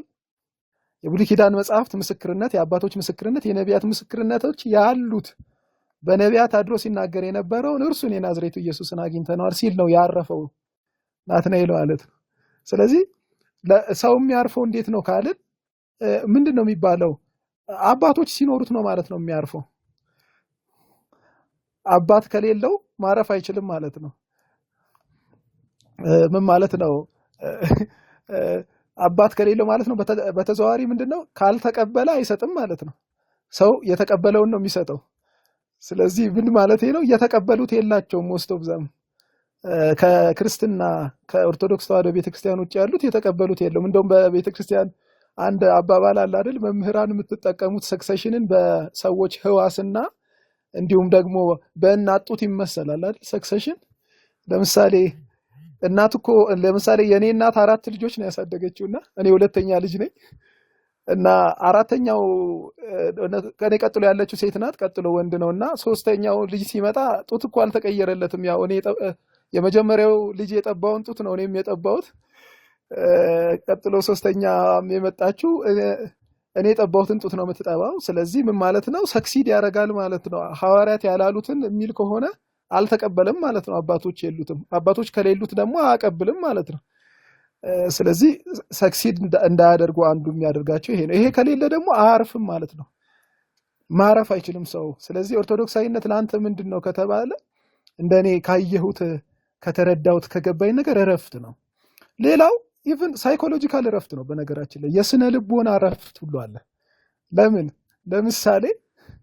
ለምሳሌ በዓለም የተገፋ የተጎዳ የተሰበረ ሰው መጥቶ ወደ ቅዱስ ቤተክርስቲያን ሲጨመር ያርፋል። በነገራችን ላይ የሰማይና የምድር ጌታ የሆነውን ቅዱስ እግዚአብሔርን ያገኛል፣ ቅዱሳንን ያገኛል፣ እናት ያገኛል። ሳይኮሎጂካሊ በስነ ልቦና ራሱ ያርፋል ማለት ነው። ይሄ ስነ ልቦናዊ እንኳን ስቴቢሊቲ ህይወቱ ላይ ይመጣለታል። እና ኦርቶዶክሳዊነት እረፍት ለምሳሌ አንዱ ቅዳሴ ላይ ምንድነው ኩሉ ዘገብራ ለጽድቅ ጻድቅ ውእቱ ወዘያከብር ዘንፈተ ካለ በኋላ ምንድነው እይበል ፋላሲ ዘገባ ሀበ እግዚአብሔር ይፈልጠኒኑም ህዝቡ አይደለም የሚለው ወደ እግዚአብሔር ጉባኤ የገባ መጻተኛ፣ እንደው በዘመኑ ቋንቋ ተፈናቃይ ማለት ነው። ወደ እግዚአብሔር ጉባኤ የገባ እግዚአብሔር ከህዝቡ ይለየኛል አይበል፣ ይነጥለኛል አይበል፣ ያርፋል፣ እዛው እርፍ ብሎ ይቀራል። ቅዱሳንን ያገኛል፣ እግዚአብሔርን ያገኛል፣ ስጋውና ደሙን ይቀበላል፣ አርፎ ይቀራል። እንደውም አንዳንዴ እኮ እውነት ለመናገር እዛው ቅሩ ቅሩ ይላል ሁሉ እኮ ማለት ልክ ሲወጣ ሁሉ እዛው በቀረው ኖሮ ያስብላል። እና ምን ለማለት እረፍት ነው። አሁን ያለማረፍ ምልክት ነው ብዙዎች ላይ ችግር የሚፈጥረው። አሁን ለምሳሌ አቴንሽን ሲኪንግ፣ በጣም ከመጠን ያለፈ ይሄ ምንድነው ሴሌብሪቲ ማይንድ ሴት፣ ፖፑላሪስት መሆን፣ ይሄ ፖፑሊስት ማይንድ ሴት፣ እነዚህ በጣም የተጠናወተው የሚበዛው እኮ በቅድስት ቤተክርስቲያን ያለውን ይሄ ኮሚኒየን ስለማያውቁት ነው። አሁን እኔ የነበርኩበት ዲኖሚኔሽን የወጣሁበት ትልቁ መፈክር ምን ነበር? ቃሉ ምን መሰላችሁ? ይሄ ዕብራውያን ምዕራፍ 13 ቁጥር 7 ላይ ያለው ነው። ኢየሱስ ክርስቶስ ትላንትናም ዛሬም እስከ ዘላለም ያው ነው የሚለው ቃል ነው በጣም በመፈክር የሚታወቀው እኔ የመጣሁበት የነበረው ዲኖሚኔሽን እና እሱ ክፍል ግን ምንድነው የሚለው? መጀመሪያ ላይ እኮ ምንድነው የእግዚአብሔር ቃል የተናገሯችሁን ዋነኞቻቸውን አስቡ ካለ በኋላ ነው። ከዛ የሃይማኖታቸውን ፍሬ እያያችሁ በእምነት ምሰሏቸው ካለ በኋላ ነው። ኢየሱስ ክርስቶስ ትላንትናም ዛሬም እስከ ዘላለም ያው ነው ካለ በኋላ እንደውም ልዩ ልዩ በሆነ እንግዳ ትምህርት አትወሰዱ ነው የሚለው። እንደው ከሱ ክፍል አጠገብ ዕብራውያን ምዕራፍ 13 ቁጥር 8 ላይ ልዩ ልዩ በሆነ እንግዳ ትምህርት አትወሰዱ፣ ልባችሁ በጸጋ ቢጸና መልካም ነው እንጂ በመብል አይደለም የሚል ቃል አለና ኦርቶዶክሳዊነት እረፍት ነው። ለማረፍ አባቶች ያስፈልጋሉ፣ ሰክሴሽን ያስፈልጋል፣ ስርዓት ያስፈልጋል። ያለ ሰማያዊ ስርዓት ደግሞ ማረፍም አይቻልም የሚለውንና ለአንተ ምንድነው ከተባልኩኝ ለኔ ኦርቶዶክሳዊነት እረፍት ነው። ስለዚህ ድንቅ ስርዓት ወዳለበት፣ መደላደል ወዳለበት፣ መንጠራወዝ ወደሌለበት እርፍ ወደሚባልበት ወደዚች ቅድስት ቤተክርስቲያን ትመጡ ዘንድ በአክብሮት እንጋብዛችኋለን እላለሁኝ። እግዚአብሔር ያክብርልኝ። አሜን አሜን። ቃልህ ተሰማልን ናቲ። አሁን አንተ ስትል አንድ ነገር ትዝ አለኝ። በደርግ ዘመን ያው ሃይማኖት በጣም ኔጌቲቭሊ ነበር የሚታይ ከኛ በፊት የነበሩ ሰዎች እንደሚነግሩን በዛ ዘመን እና አንድ ሰው ያው ሃይማኖቱ ተጠራጥሯል መሰለኝ ውስጡ ማቴሪያሊዝም ተሰብኮት ማርክሲዝም ማቴሪያሊዝም ተሰብኮት ሃይማኖቱን እየካደ መንገድ ላይ ነውና ሁልጊዜ በቃ ባገኘው አጋጣሚ እግዚአብሔር አለ እግዚአብሔር አለ እግዚአብሔር አለ ይላል። በቦታውም ያለ ቦታውም ይላልና ምን ነው በየቦታው እግዚአብሔር የለም የሚል ሰው በሌለበት ቦታ ሁሉ እግዚአብሔር አለ ብለህ የምታሰማ መፈክር ሲባል ውስጥ እግዚአብሔር የለም እያለኝ ነው አላለ ውስጥ እግዚአብሔር የለም ስለሚለኝ ነው አለ እያልኩ ምጮህ። አንዳንዴ ይሄ በጣም መፈክር ማብዛት ሰዎች በቃ ጄኑዊን የሆነ የምስክርነት አርገው ሊያቀርቡት ይችላሉ፣ ሊመስላቸውም ይችላሉ። ለእግዚአብሔር መመስከር ማስተማር ትክክል ነው። ግን አንዳንዴ ደግሞ ከኢንስቴብል ከመሆን የሚመጣ ነው። ቅድም ናቲ እንዳልከው ውስጥ ከመረበሽ የሚመጣ አይነት አለ። ዝም ብሎ መጮህ ለራስ አይምሮም ራሱ መጮህ ማለት ነው እና እኛ ኦርቶዶክሳዊነት ላይ ሰከን ማለት አለ፣ መነቃት አለ። ይሄ ድንቅ ነገር ነው።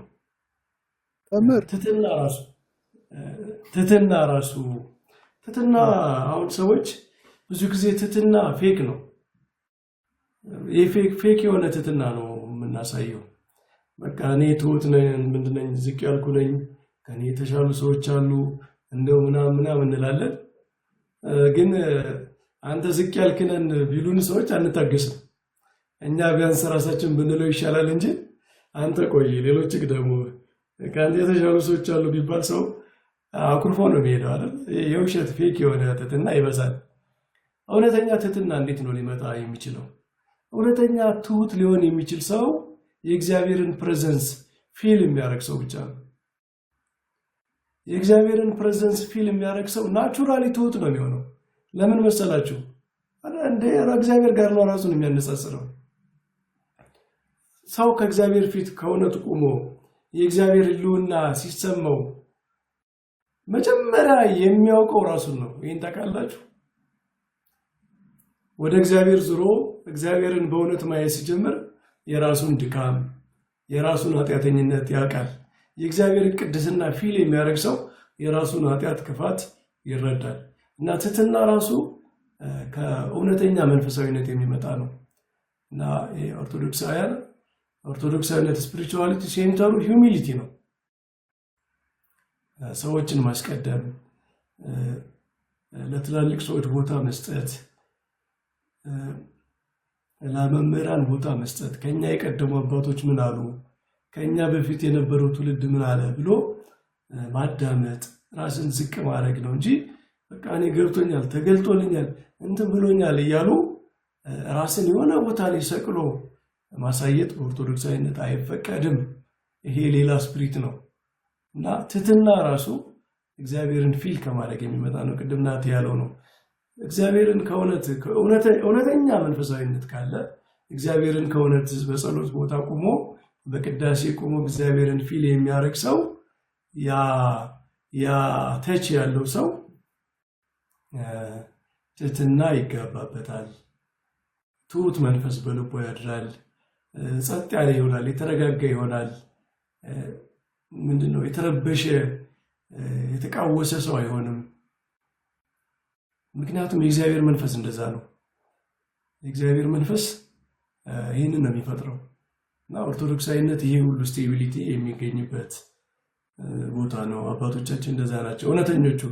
እውነተኞቹ አባቶቻችን በገዳም ብታዩቸው በጣም በጾም በጸሎት እየኖሩ በጣም አስቸጋሪ በሆነ ተጋድሎ እየኖሩ ከፊታቸው ላይ የሚታየው መንፈስ የደስታ መንፈስ፣ የመረጋጋት መንፈስ፣ በጣም ጥልቅ የሆነ ስቴቢሊቲ ውስጥ የመሆን መንፈስ ነው የሚታይባቸው እና ይሄ ድንቅ ነገር ነው።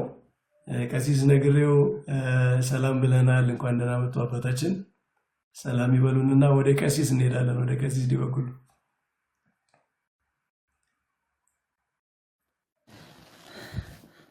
እግዚአብሔር ይመስገን። ቀሳውስት አባቶች ይፍቱኝ፣ መምህር በረከት፣ ክርስቶፎሮስ፣ መምህር ዘላለም፣ ሁላችሁም ከገስትም ከታችም ያላችሁ እስከ ሞት ድረስ በወደደና ባፈቀረን በልዑል እግዚአብሔር ፍጹም ሰላምታ እንደምን ዋላችሁ፣ እንደምን አመሻችሁ፣ እንደምንስ መጣችሁ ላለው እግዚአብሔር አምላክ ይችን ቀን ቀድሶና ባርኮ የሰጠን ልዑል እግዚአብሔር ስሙ የተመሰገነ ይሁን። እግዚአብሔር ይስጥልኝ። የጥሩ ርዕስ ነው የመረጣችሁት። እግዚአብሔር አምላክ ይችን ሰዓት ቀድሶ የተመሰገነ ይሁን። አመሰግናለሁ። አሜን አሜን። ቀሲስ ሀሳብ ይሰጣሉ ቀጥለው፣ እስከዛ ይዘጋጁ። ከዚህ ዲበኩሉ አሉ ይመቸውታል።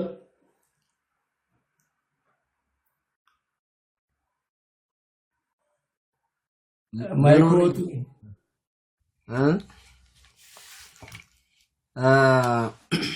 በእውነት ቃለ ሕይወት ያሰማልን። መምህራኑ በሙሉ የሚገርም ነገር ነው። በጣም የሚያስተምሩን የሚነግሩን ነገር አውሎ የሚያሳድር ነገር ነው። ምክንያቱም የኖርንበትና የምንኖርበት ህይወት ስለሆነ እንዲህ በቀላሉ ይህንን መልስ መመለስ የሚቻል አይደለም። የሚኖር ህይወት ስለሆነ ክርስትና ኑሮን ማብራራት በአጭሩ ማብራራት በጣም ይከብዳልና እኔም ርዕሱ ላይ ትንሽ ነገር ልበልና ወደ ዜማው ሄዳለሁ። ወደ ተጋበዝኩት ኦርቶዶክስ መሆን ይሄን ጥያቄ ለመመለስ እያሰብኩ የነበረው ምን ማለት ነው? ሲኦል ውስጥ ያለን ሰው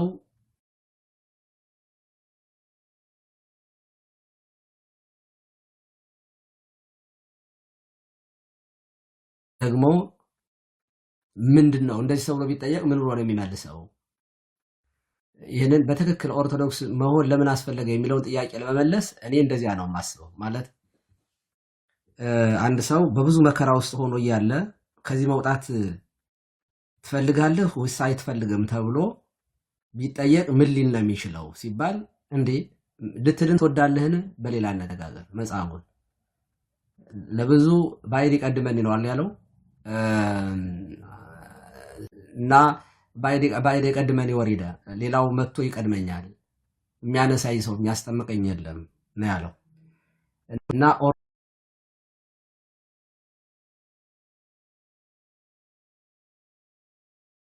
ኦርቶዶክስ ማለት 5500 ዘመን ከነበርንበት ከተፈጠርንበት ቦታ ወጥተን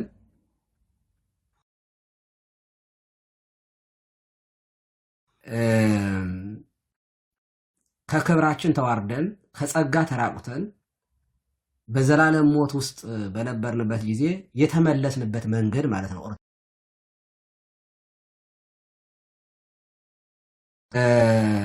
ያጣነውን ጸጋ በጥምቀት ያገኘንበት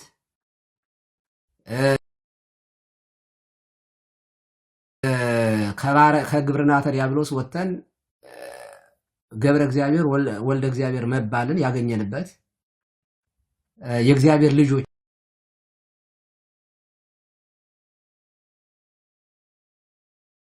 የሆንበት መንገድ ነው ኦርቶዶክሳዊ። ቁጥር 18 ላይ በፊልጶስ ቂሳሪያ የሰው ልጅ ሰዎች ማን እንደሆነ ይሉታል ብሎ ጌታ ሲጠይቅ አንተ የሰው ልጅ አንተ የእግዚአብሔር ልጅ ነህ ብሎ ቅዱስ ጴጥሮስ የመለሰበትና ይሄ ደግሞ የመንፈስ ቅዱስ እንደገለጠለት በዚህ ላይ እንደሆነ ቤተክርስቲያን የምትመሰረተው የመሰረታትም በዚች እምነት ላይ ወይንም በዚህ አካሉ ናት ኦርቶዶክስ ማለት ክርስቶስ አካሉን የሚያድን ነው። እና ቀደም ወንድሞቻችንም ሲሉት ነበረ ከቤተክርስቲያን ውስጥ ድነት የለም። ከቤተክርስቲያን ውስጥ ሆኜ ድናለሁ ወይም ክርስቲያን እባላለሁ ከኦርቶዶክሳዊነት ውጭ ሆኖ ወይንም ከቤተክርስቲያን ውጭ ሆኖ ድናለሁ ብሎ ማሰብ ከመርከብ ውጭ ሆኖ ንፍር ውሃ አያቃጥለኝም የጥፋት ውሃ አያገኘኝም እንደማለት ነው የሚሆነው። ስለዚህ ኦርቶዶክሳዊነት ህይወት ነው፣ የተመለስንበት ነው። የዘላለም ህይወትን ደግሞ አግኝተን የምንኖርበት ህይወት ነው። ሌላ መንገድ የለም። እኔ ህይወት እውነት መንገድ ነኝ ብሏል ክርስቶስ። እውነት ነው። ወደ አብ የደረስንበትና የምንደርስበት መንገድ ህይወት እውነት እርሱ ነው። ያ መንገድ ያ እውነት ኦርቶዶክሳዊነት ነው። በዚህ መንገድ ብትሄዱ ትድናላችሁ ብሎ ምስጢራት ያለበት በጥምቀት አማካኝነት የክርስቶስ አካል የምንሆንበት ጸጋ እግዚአብሔር የምናገኝበት ጸጋ መንፈስ ቅዱስን የምንለብስበት ከክርስቶስ ጋር ህብረት የምናደርግበት ወደ ጥንተ ተፈጥሯችን በጥምቀት አማካኝነት ልጅነትን አግኝተን የህይወት ዛፍ ክርስቶስን ስጋውና ደሙን የምንበላበት የምንጠጣበት የእውነት ቃላት የሚገልጸው አይደለም። ይሄ እዚህ ውስጥ ላላችሁ ሰዎች እናንተን አትራክት ለማድረግ ብለን የምንናገረው ግን አይደለም። እናንተን ለመሳብ ብለን የምንናገረው ሳይሆን የምንኖረው ህይወት ነው። ሰው በህይወቱ ላይ ሊቀልድ አይችልም። በዘላለም ህይወቱ ላይ የሚያሾፍ ሰው የጤንነት የጎደለው ነው የሚሆነው። እንኳን የዘላለም ሞት ይቅርና አሁን በምድር ላይ የምንኖረው ህይወት እንኳን ይከብዶን በብዙ ነገር ውስጥ መከራ ውስጥ የምናልፈው ለዚህ ነው። እርስ በርሳችን የማንስማማው የምንበላለው የምንለያየው ምድራዊ ህይወታችንን እንኳን መኖር አቅቶን ነው። እንኳን አይደለም የዘላለም ህይወት። ስለዚህ የዘላለም ህይወት ማለት ሁሉን ትተን የምንኖርበት የምንመርጠው ነገር ነው። ስለዚህ ኦርቶዶክሳዊነት እንደዚያ ነው። አምልኮቱ ቅዳሴው ከገባን በኋላ ያለው ነገር ደግሞ መስጦን ቀርተናል። አንደኛ የተመለስንበት መንገድ ነው። መጀመሪያ የዳንበት መንገድ ነው እና ወደፊትም ደግሞ የሚመጣው ትውልድ የሚድንበት መንገድ ነው ኦርቶዶክሳዊነት። ከዚህ ውጭ ሌላ መዳኛ የለም። በኔ በቀር ሲል ክርስቶስ ራሱ አካሉን የሚያድን ነው። ከአካሉ ውጭ ሊያድነው የሚችል አንዲት መራት አንድ መራዊ ክርስቶስ አለ። አንዲት መራት ቤተክርስቲያን ያለችው። ስለዚህ ምንም አይነት ድነት ከቤተክርስቲያን ውጭ የለም። ያቺ ቤተክርስቲያን ደግሞ ኦርቶዶክሳዊት ናት ብለን ነው የምናምነው እና ደስ እያለን ነው የምንኖረው። የሚመጣውን ሙሽራውን የምንጠብቅበት መንገዱን የምናይበት ነው እና ከዛ በተረፈ ኦርቶዶክሳዊነት በቃላት አምልኮ ስርዓተ አምልኮ ህይወቱ ከምን ጀምር የገዳማውያንን የምናኔ ህይወት እንተርክላችሁ። የ24 ሰዓቱን የጸሎት ጊዜ ስብሐተ እግዚአብሔር ማህሌቱን፣ ሰዓታቱን፣ ቅዳሴውን፣ ወንጌሉን እንተርክላችሁ። ሰዓት ይበቃናል። እስኪ ከቅዳሴያችን መምህር በረከት የጋበዙኝን ልበለው። እንግዲህ ይሄ ናኩቶ ለገባሬ ሰናያት ጸሎተ ባስልዮስ ነው እና ካህኑ ዲያቆኑ ተንሱ ይላል። ተንሱ ለጸሎት ተነሱ ይላል። የትንሳኤ ልቦና ነው፣ ትንሳኤ ህሊና ነው። በቅዳሴ ጊዜ ቁጭ ብሎ መቀመጥ አለ ማለት አይደለም። ተንሱ ለጸሎት ሲል ህሊናችሁን አይምሯችሁን ሰብስቡ፣ ወደ ሌላ ቦታ የሄዳችሁ ሰዎች ሰብሰብ በሉ ነው፣ አስቡ ነው። የተሰቀለው ክርስቶስን እንድናስብ የሚያደርግ ነው ቅዳሴያችን። ሊቀ ካህናት ኢየሱስ ክርስቶስ የሚቀድስበት ነው ቅዳሴያችን። በቀራንዮ ላይ የተሰዋው ያ ስጋና ደም ምዕመናን ዛሬም ለሚመጡ ሁሉ አንዱ ያ የክርስቶስ ስጋና ደም ለዘላለም ሲፈውስ ሲያድን የሚኖርበት ምስጢር ነው እና ሰላም ለኩልክሙ ይላል ካህኑ ያውጃል። በነቃው አይምሮና ህሊና ትንሳኤ ልቦና ትንሳኤ ህሊና ባለው አይምሮ ውስጥ ልክ ትኩረቱን ከእግዚአብሔር ጋር ባደረገ ህሊናና አይምሮ ውስጥ ሰላምን ያውጃል ካህኑ። ለሁላችሁም ሰላም ይሁን ይላል እና ምስለ መንፈስከ እግዚኦ ተሳለነ መጀመሪያ ህዝቡ የሚለው ተንሶ ለጸሎት ሲል አቤቱ ይቅር በለን እኛ እኮ አይምሮአችን ዝሎ ህሊናችን ወደ ሌላ ቦታ ሄዶ ነበረ ይኸው ተመልሰናል ይቅር በለን ማለት ነው። ከዛ ይቅርታ በጠየቀው ህዝብ ተሰጥኦ በመቀበል ውስጥ የነበረውን ህዝብ ሰላም ለእናንተ ይሁን ብሎ ክርስቶስን የወከለው ካህን ሰላምን ያውጃል። በተዘጋው ደጃፍ ሰላም ለእናንተ ይሁን ያለውን ጌታ ድምፅ ያሰማል። አሁን ካህኑ ትዝም ይለን በካህኑ በኩል በፍርሃት ተወጠን በበር ተዘግተን የነበርንበትን አስበን ሰላምን ሲያውጅልን መጣልን እንዲህ ብለን በደስታ የምንዘፈቅበትን ባህር ነው የምንመለከተው እና ምስለ መንፈስከ ሰላም ለሁላችሁ እንደ ቃል ይደረግልን ወይንም ከመንፈስ ጋር በአንተ ላይ አድሮ ወይንም አንተን የሾመህ አንተ ሊቀ ካህኑን ወክለ በምድር ላይ የምታገለግለውን አገልጋይ የሱ መንፈስ በአንተ ላይ አለ አንተ የምትለው ቃል በእኛ ላይ ይደርብን ብለው ምእመናን ይመልሳሉ። ከዚህ በኋላ ካህኑ እንዲህ ይላል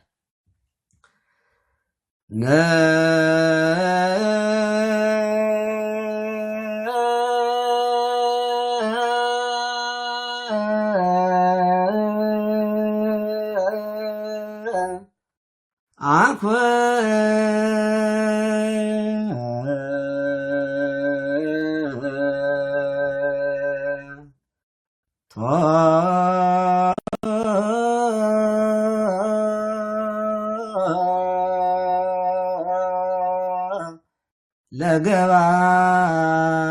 ለገባሬ ሰናያ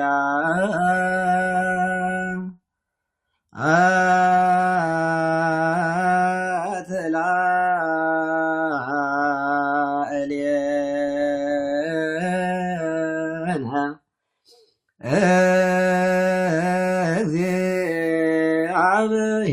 እግዚአብሔር መሐሪ አዎሆ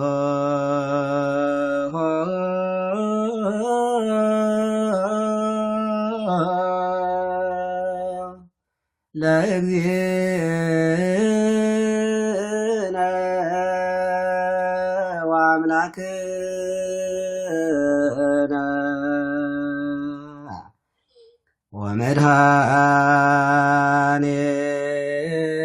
ወመድኃኒነ ኢየሱስ ክርስቶስ እስመ ሰወረነ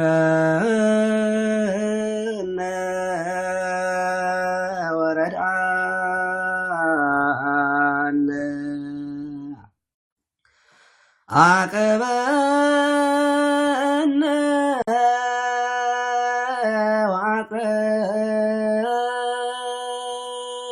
ወአቅረበነ ወተወክፈ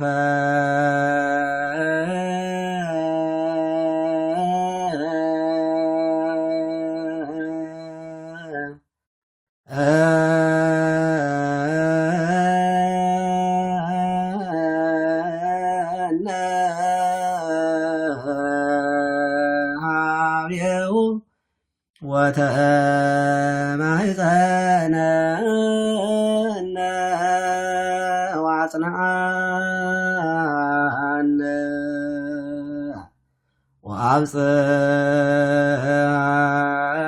ወአብጽሐነ እስከ ዛቲ ሰዓት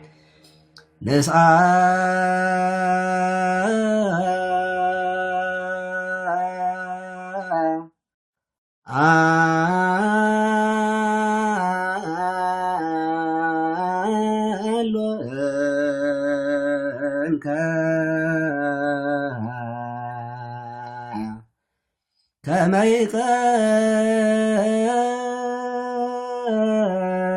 ይቀበለነ በዛቲ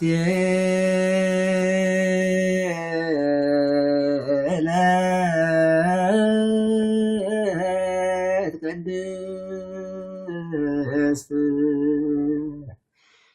ኩሎ ሞይለ ሕይወትና ወኩሎ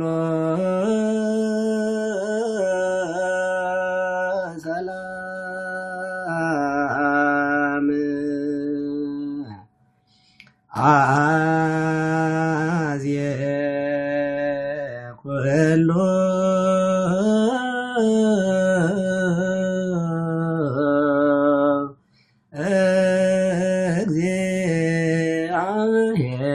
እግዚአብሔር አምላክነ ለእኛ በጎ ነገርን ያደረገ ይቅር ባይ እግዚአብሔርን እናመሰግነዋለን።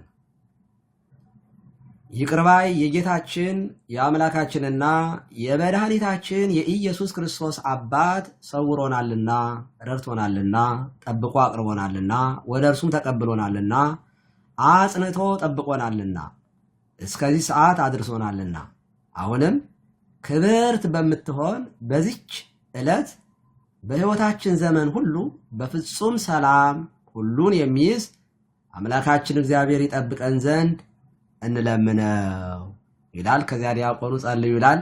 እግዚአብሔር ይስጥልኝ። መምህራችን በደንብ ይበሉበት። ይሄንን ሲጋብዙኝ ማለት የሚፈልጉት ምስጢር እንዳለ አስባለሁ እና እንደተለመደው በሚጣፍጠው አንድ ቦታዎች ደግሞ ይሄንን ያብራሩልን። እግዚአብሔር ይስጥልኝ። አመሰግናለሁኝ።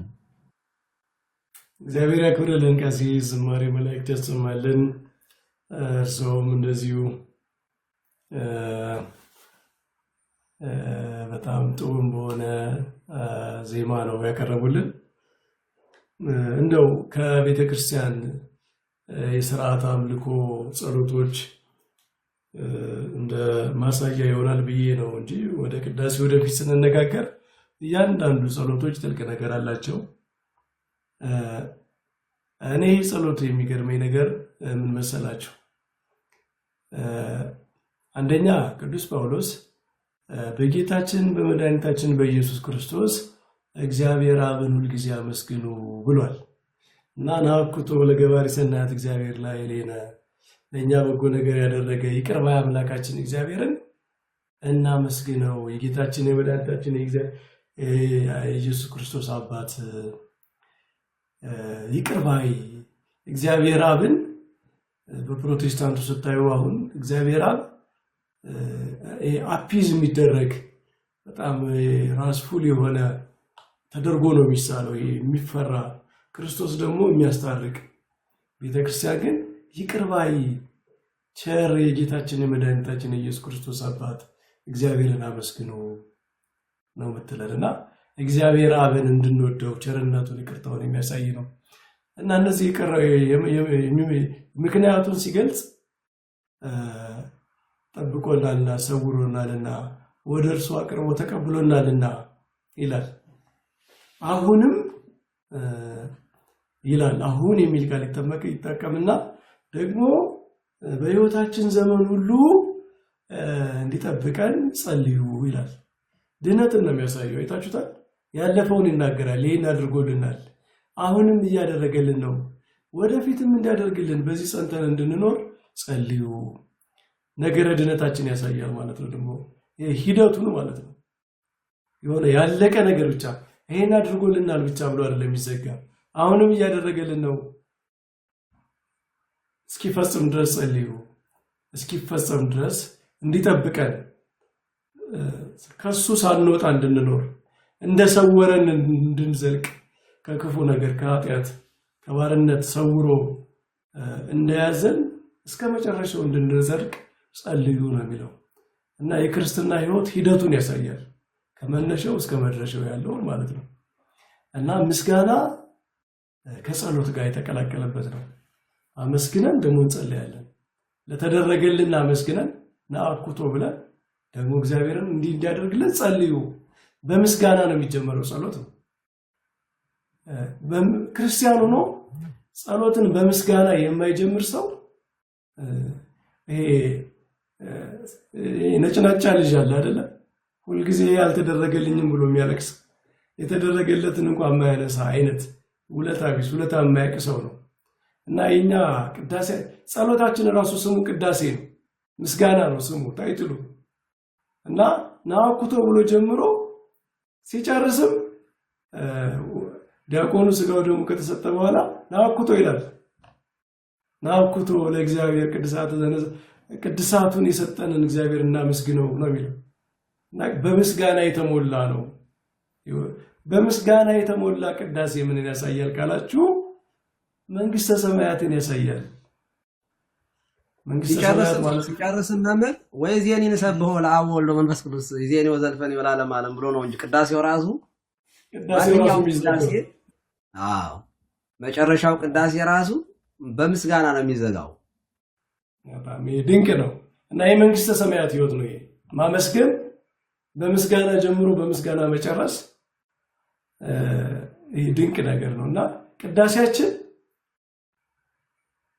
ዶክትሪን አለው። በጣም ንጹህ የሆነ ዶክትሪን በምስጋና የተሞላ ነው። በምስጋና ተሞልቶ ደግሞ ልመናም አለው። ልጆች ነን መለመን አለብን። ተፈቅዶልናል። አባ አባት ብሎ የሚጮህ የልጁን መንፈስ በውስጣችን አሳደረ ይላል ጳውሎስ። አባት አንዱ ደስ የሚለው ነገር ልጆቹ ሲለምኑት ነው። ይሄን አርግልን ሲሉት ነው ደስ የሚለው እና ይሄን አርግልን ብለንም እንጸልያለን እና ሙሉ የሆነ ህይወት የሚገለጥበት ነው እና ቀሲስ እንደው ከሙሉ ቅዳሴያችን አንዱን ነገር ያሳያል ብዬ ነው ይሄንን ያነሳሁት። እርሶም በጣም ደስ በሚል መንገድ አቅርበውልናል። በድጋሚ ቃልዎት ያሰማልን። መጨመር ይችላሉ ሰው? አይ እኔ እንኳን አልጨምርም፣ ሌሎችም እድል እንሰጣለን የሚገቡ በተለይ ካሉ። እኔ አሁን የእውነት አንተን የሆነ ውስጤ በጣም እርብሽ ነው የሚለው ማለት ስለ ቤተክርስቲያን የሆነ ነገር አይ ዶንት ኖ የሆነ እዛ ውስጥ እየኖሩ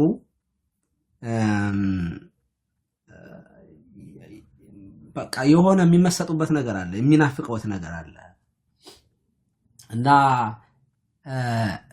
መፈወሻ ነው ቅዳሴው። በተለይ አይምሯችን ቆሽሾ ህሊናችን ደምቶ በዓለም ውስጥ በሚታዩ ነገሮች በጣም ተጨንቀን እያለን በቅዳሴ ሰዓት ነው ከእግዚአብሔር ጋር በቀጥታ የምንገናኘውና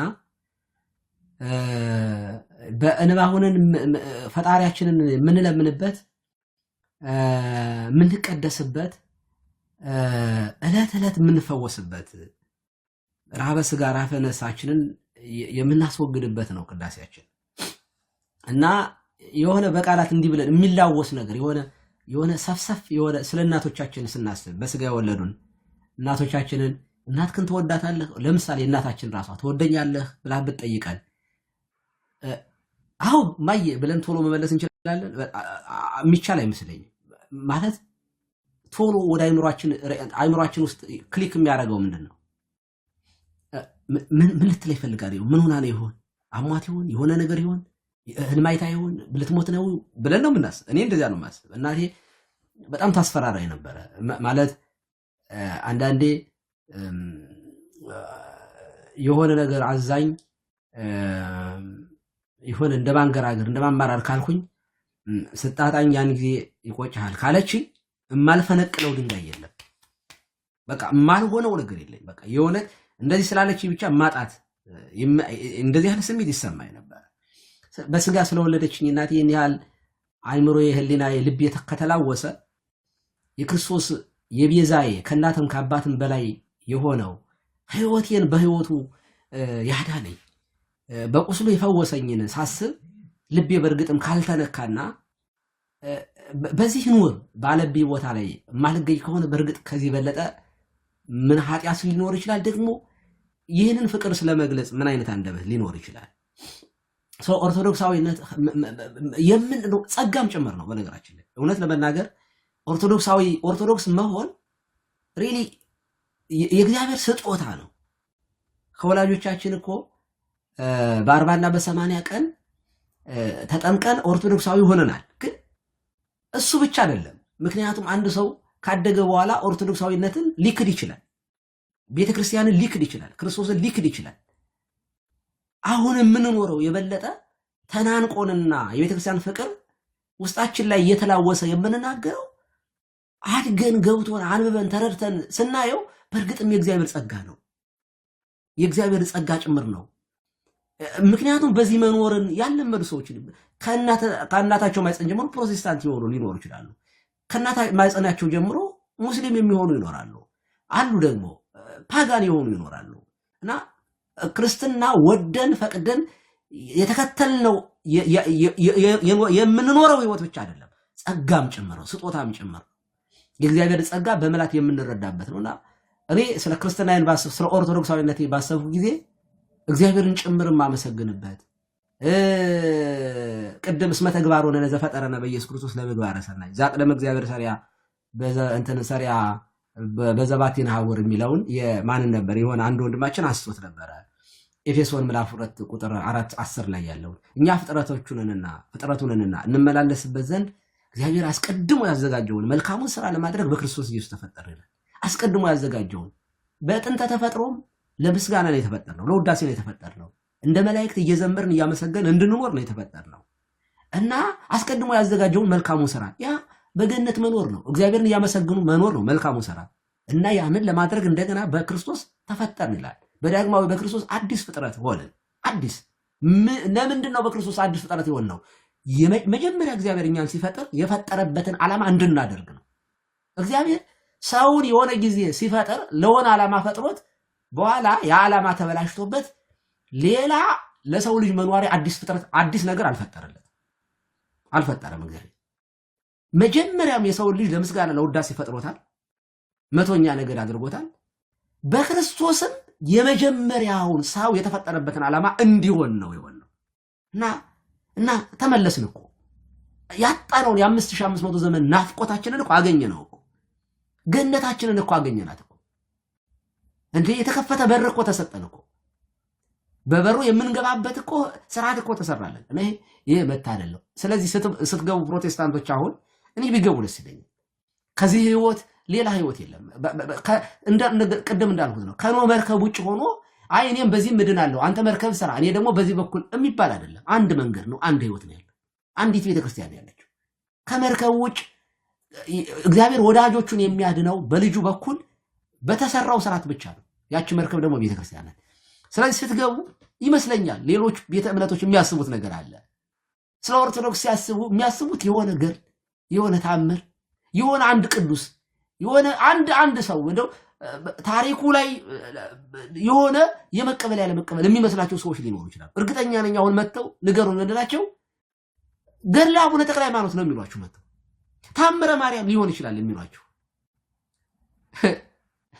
በጣም የሚያስቅ ነገር ነው። እኛ የምናወራው ስለ በሩ ነው የምናወራው። እኛ የምናወራው ስለ ዘላለም ህይወት ነው የምናወራው። እኛ የምናወራው ስለ ኢንዲቪጁዋል፣ ስለ ግለሰቦች፣ ስለ አንድ ሰው፣ ስለ አንድ ሁለት ሶስት መጽሐፍ አይደለም የምናወራው። ምክንያቱም መውጫ መግቢያ ስለሆነ ጉዳይ ነው የምናወራው። እኛ መውጫ መግቢያ የሆነው ዶግማ ላይ ነው የምናወራው። እኛ ሰውን የሚያስወጣውም የሚያስገባውም በር አንድ በር ነው። ስለዚህ ነው የምናወራቸው እኮ እኛ ስለ አንድ እረኛ ነው የምናወራቸው፣ ስለ አንድ መንጋ ነው የምናወራቸው እንጂ ስለ ብዙ እረኞች አይደለም። ከበረኞች መካከልማ ኃላፊነታቸውን የማይወጡ ብዙ እረኞች ይኖራሉ። ምንደኛ የሚሆኑ ቅጥረኛ የሚሆኑ። ስለ ቅጥረኞቹ አይደለም እኛ የምናወራው። ስለ ይሁዳ እኮ አይደለም የምናወራው እኛ። ስለ አንድ ጴጥሮስ ስለ አንድ ጳውሎስን ብቻ አንስተን አይደለም የምናወራው እኛ የይሁዳ መኖር የሐዋርያትን መኖር አያደበዝዘው ወይንም የክርስቶስን የስግው ቃልን ማንነቱን አያበላሸው፣ አያጠፋው። ስለ ዲበ ኩሉ ስለ መምህር በረከት አይደለም የምናወራው። ስለ ቤተክርስቲያን ስናወራ በመልአት የክርስቶስ አካል ስለሆነችው ቤተክርስቲያን ነው የምናወራቸው እንጂ የሆነ ነገር ቆንጥረን ከዛ ውስጥ የሆነ ነገር አውጥተን ሴሌክት አድርገን አይ ይሄ ነገር ስላለ ኦርቶዶክሳዊን ይወክላል አይወክልም የምንለው አይደለም። ስለዚህ ጉዳይ አይደለም የምናወራው። ዲበ ኩሉ ዛሬ ይሄንን ብሎ ስለ ኦርቶዶክሳዊነት እንዲሰብኮ የሆነ ታይል ላይ ሊወድቅ ይችላል እና ኦርቶዶክስን ያን ጊዜ ኦርቶዶክስ እኔ የተናገርኳት ኦርቶዶክስ ጠፋች ማለት አይደለም። ስለሱ ጉዳይ አይደለም የምናወራው እና በመልአት ቤተክርስቲያን የክርስቶስ አካል እኔ ፕሮቴስታንት ሆኖ ሪሊ በቤተክርስቲያን እንዳለ የሚሰማው ሰው ካለ ይገርመኛል በጣም። መጽሐፍ ቅዱስን ተቀብሎ አንድ ሰው በክርስቶስ አምናለሁ ብሎ ከዚያ የክርስቶስ አካልና የክርስቶስ ቤተክርስቲያን አካል የሚሆንበትን ምስጢርን አግልሎ አጥፍቶ መጽሐፍ ቅዱሱ በውስጡ የያዘውን የመጽሐፍ ቅዱስ እምነትን ሪጀክት አድርጎ ጥምቀትን የምስጢራት ሁሉ በር ነው ወደ ክርስቶስ አካል የምንሆንበት ጸጋ የምንቀበልበት የተራቆተው የሰው ልጅ ጸጋ የሚያገኝበት ነው ጸጋ መንፈስ ቅዱስ የሚያገኝበት ነው ይሄንን ጥሎ አይ ጥምቀት የዳነ ሰው የሚተባበርበት የዳነ ሰው የሚፈጽመው ስትል እና በዚህ አይነት እምነት ኖረህ የክርስቶስ አካል ነኝ ብሎ ማውራት ይቻላል እንዴት መጽናናት ይቻላችሁ እኔ እዚያ እንዴት መኖር ይቻላችሁ እንዴት ታገሳችሁ ጧት ተነሳላችሁ መጽሐፍ ቅዱስ ትይዙና ቸርች ወደ ምትሉት ትሄዳላችሁ ከዚያ እንዲህ ብላችሁ ምናምን ተመለሳችሁ በቃ ሪሊ ይሄ ነው የቤተ ክርስቲያን አንድ ፓስተርም እኮ አንድ ሙስሊም እኮ መጽሐፍ ቅዱስ ሊይዝ ይችላል እንደዚህ አይደለም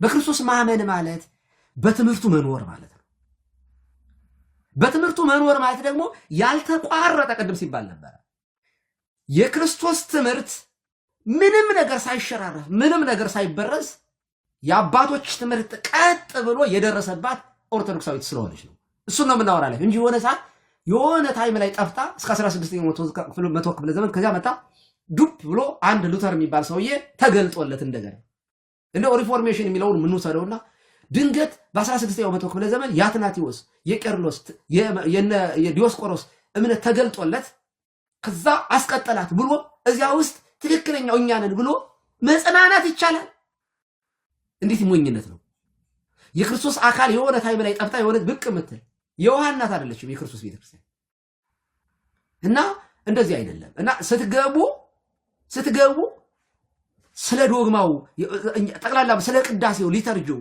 ስለ ህይወቱ በአምልኮ ውስጥ ስለሚደረገው ነገር ስለሱ ነው እያወራን ያላችሁ እና መታችሁ እስኪ ለምንድነው ከኦርቶዶክሳዊ ውጭ ሆናችሁት ለምንድነው ኦርቶዶክስ የማትሆኑት የሚለውን ጥያቄ ስትጠየቁ ገድለ አቡነ ተክለ ሃይማኖት ታምረ ማርያምን ስጋውን ደግሞ እንደተቀበለ ይሆንለታል ደግሞ በተሳሳተ መረዳት በራስ ትርጉም ደግሞ ማለት ነው እኛ ቤተክርስቲያን በመታብራራላቸው እኮ አይደለም ቤተክርስቲያን በመትለው እኮ አይደለም በራሳቸው ተርጉመው በራሳቸው ትርጉም ውስጥ ሆነው ቤተክርስቲያኗን ጀጅ የሚያደርጉ ሰዎች ሲመጡ አቤት አለማወቅ ያሰኛል እና ግቡ እኔ ከዚህ ውጭ ሌላ መዳኛ የለም ከዛ በተረፈ ባህር ውስጥ ገብቶ እንደመዋኘት ነው አሁንኛ የገለጽነው ስለ ኦርቶዶክሳዊነት የሰጠናችሁ በእንቁላል ከውቅያኖሱ ውሃ እንደመጨለፍ ያክል ነው የምንኖረው ህይወት እንጂ የምንተርከው የምንዘረዘው አይደለም ክርስቶስ አይብራራም የምናብራራው ለድነት የሚያክለው ትንሹን ነገር ነው 3-4 ፔጅ ነው የምንነግራችሁ ምስጢረ ጥምቀት ምስጢረ ስላሴ ምስጢረ ስጋዌ ምስጢረ ጥምቀት ምስጢረ ቁርባን ምስጢረ ትንሳኤ ሙታን ብለን በዝርዝር የምንነግራችሁ ወይንም አስራው መጻሕፍትን ነው እዚህ የምንሰጣችሁ እሱ ራሱ እግዚአብሔርን በፍጹም የሚያብራራው አይደለም እንዴ ኔጌቲቭ ቲዮሎጂና ፖዚቲቭ ይሄን ምን ነበር አፖፋቲክና ካታፋቲክ እንደዚህ ያሉት ነገሮች መምራችን በኋላ በደንብ ያብራሩናል እግዚአብሔር ተመርምሮ በስነ ፍጥረቱ የሚያልቅ አይደለም ግን እርሱ በሰጠንና በገለጠልን መጠን የምንተርከው ነው የገለጠንን ያክል የምናውቀው እንጂ ጨርሰን የምናውቀው ግን አይደለም እንደዚህ አይደለም እና በዚህ አይነት መንገድ ብንረዳ ጥሩ ነው ጥሩ ሪስ ነው ያነሱት ግን ማይብራራ ሪስ የሚኖር ህይወት የሚኖር ሪስ በመኖር የምንገልጠው ሪስ ነው እና ኦርቶዶክሳውያን እንኳን ደስ አላችሁ በዚህ መኖር ለኛ መልካም ነው ቃልዮት ያሰማልን ቀሲስ በድጋሚ ቅዱስ ጴጥሮስ እኮ ነው በዚህ መኖር ለኛ መልካም ነው ያለው እንዳሉት እያንዳንዱ ቅዳሴ ሰው ቅዳሴ ያስቀድሶ ቆርቦ በልቡ የሚናገረው ነገር ይመስለኛል በዚህ መኖር ለኛ መልካም ነው ሶስት ዳስ እንስራ በዚህ እንኖር እንላለን ግን እሱ ምንድነው ያለ ፈቃዱ ሂዱ ደግሞ ለእናንተ ብቻ ሳይሆን ኃላፊነት አለ የምታሳድጓቸው ልጆች የምትሰብኳቸው ሰዎች የምታስተምሯቸው ሰዎች አሉና እነ ቅዱስ ጴጥሮስ ሄዱ ነው የተባሉ በዚያ ዳስ ሰርተው እንዲኖሩ አልተፈቀደም ያውኛም ቅዳሴውን ምስጋናውን ከኖርን በኋላ ለአገልግሎት በዚህ ምድር ላይ ለመኖር ለመልፋት ለመድከም ደግሞ ግዴታ መመለስ አለብን እንጂ ቅዳሴ ስጋዊ ውስንነታችን ባይገድበን ባይረበን ባይጠማን ልጆች ባይኖሩን ደግሞ ኃላፊነት የቤተክርስቲያን ኃላፊነት የሚያስተምሩ የሚሰብኩ ስላሏት እንጂ ሰው እኮ በምስጋና ቢኖር ምን መታደል ነው? መልአክ መሆን እኮ ነው። እንደ መላእክት መኖር ነው። መላእክት እውነተኛ የሆነ ንጹህ የሆነ ምስጋና የሚሰለች አይደለም። እንደውም ፍላጎት እየጨመረ ነው የሚመጣው። ሰው እውነተኛ ምስጋና ለእግዚአብሔር ባመሰገነ ቁጥር በጣም እየተሳበ ነው የሚሄደው ወደ ምስጋና። ይሄ ማግኔት በቀረቡት ቁጥር የበለጠ እንደሚስበው ንጹህ የሆነ ምስጋናም ወደ በለጠ ምስጋና ነው የሚስበው። እና እንደዛ እነ ቅዱስ ጴጥሮስም ያንን አይተው ነው እንግዲህ በዚህ እንኑር እባክህ ብለው ነበረ። ግን ባለቤቱ ሂዱ ደግሞ ከተራራው በታች ደግሞ አለ ሌላ ስራ፣ ከተራራው በታች ከእግረ ደብር የሚሰራ ስራ አለ ብሎ ነው የሸኛቸውና ቤተክርስቲያን በቅዳሴ ብቻ ሳይሆን በታችም ስራ ስላላት እንጂ ቅዳሴያችን በጣም ድንቅ ነው። ሌላ እኔ የሚገርመኝ ቀሲስ ይሄ ቅዱስ ቁርባን ስንቀበል የምንለው ቅዱስ ቅዱስ ቅዱስ ስሉስ ዘኢይትነገር የማይመረመር ስሉስ ስሉስ ቅዱስ ይልና እሱ በጣም ዴንስ የሆነ ነገር ነው ያለው በውስጡ። እና እኔ በጣም የሚገርመኝ አንዱ አላወጣ ቀሲስ እንደውም ከቻሉ አንድ ይድገሙልን እያሉ ስለሆነ መድገም ይችላሉ። እርስዎ ካላስቸገረዎት ያሉበት ጊዜ ምናምን ደስ ይለናል። እዛ ላይ ምን ይላል? ምንድነው አበነ ፍሬ ዘያሰምረከ የሚያስደስትን ስራ ሰርተን ፍሬ እንድናፈራ ስጠን ይላል። ይቺ ጸሎት በዚህ ሰዓት ለምንድን ነው የተመረጠችው? እኔ ዮሐንስ 15 ነው ትዝ የሚለኝ ቀሲስ፣ እኔ የወይን ግንድ ነኝ እናንተ ቅርንጫፎች ናችሁ፣ በእኔ ከሆናችሁ ፍሬ ታፈራላችሁ። እና ይሄ ቅዱስ ቁርባን የምንቀበልበት ሰዓት ማለት ከወይኑ ከግንዱ ምግብ የምንቀበልበት ሰዓት ነው። ቅርንጫፎቹ አይደል? ቅርንጫፍ የሚለመልመው ፍሬ የሚያፈራው ከግንዱ ምግብ ተቀብሎ ነው።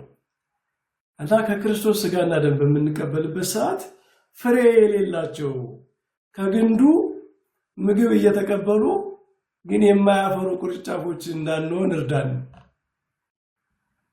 ብለን በዛች ሰዓት እንጸልያለን። እና ቅዳሴያችን ወንጌል ራሱ የተተረጎመበት ነው። ዮሐንስ 15 በቃ እዚህ ጸሎት ላይ ተተርጎሞ ታገኙታላችሁ ማለት ነው።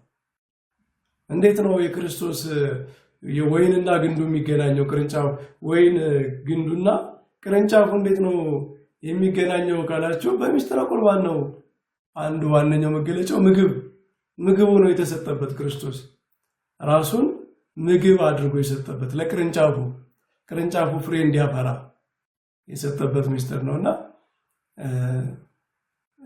በጣም እያንዳንዷ በተአምኖ ንጽሕ አቃብ በመታመን አባት ብለን እንጠራለን ይላል።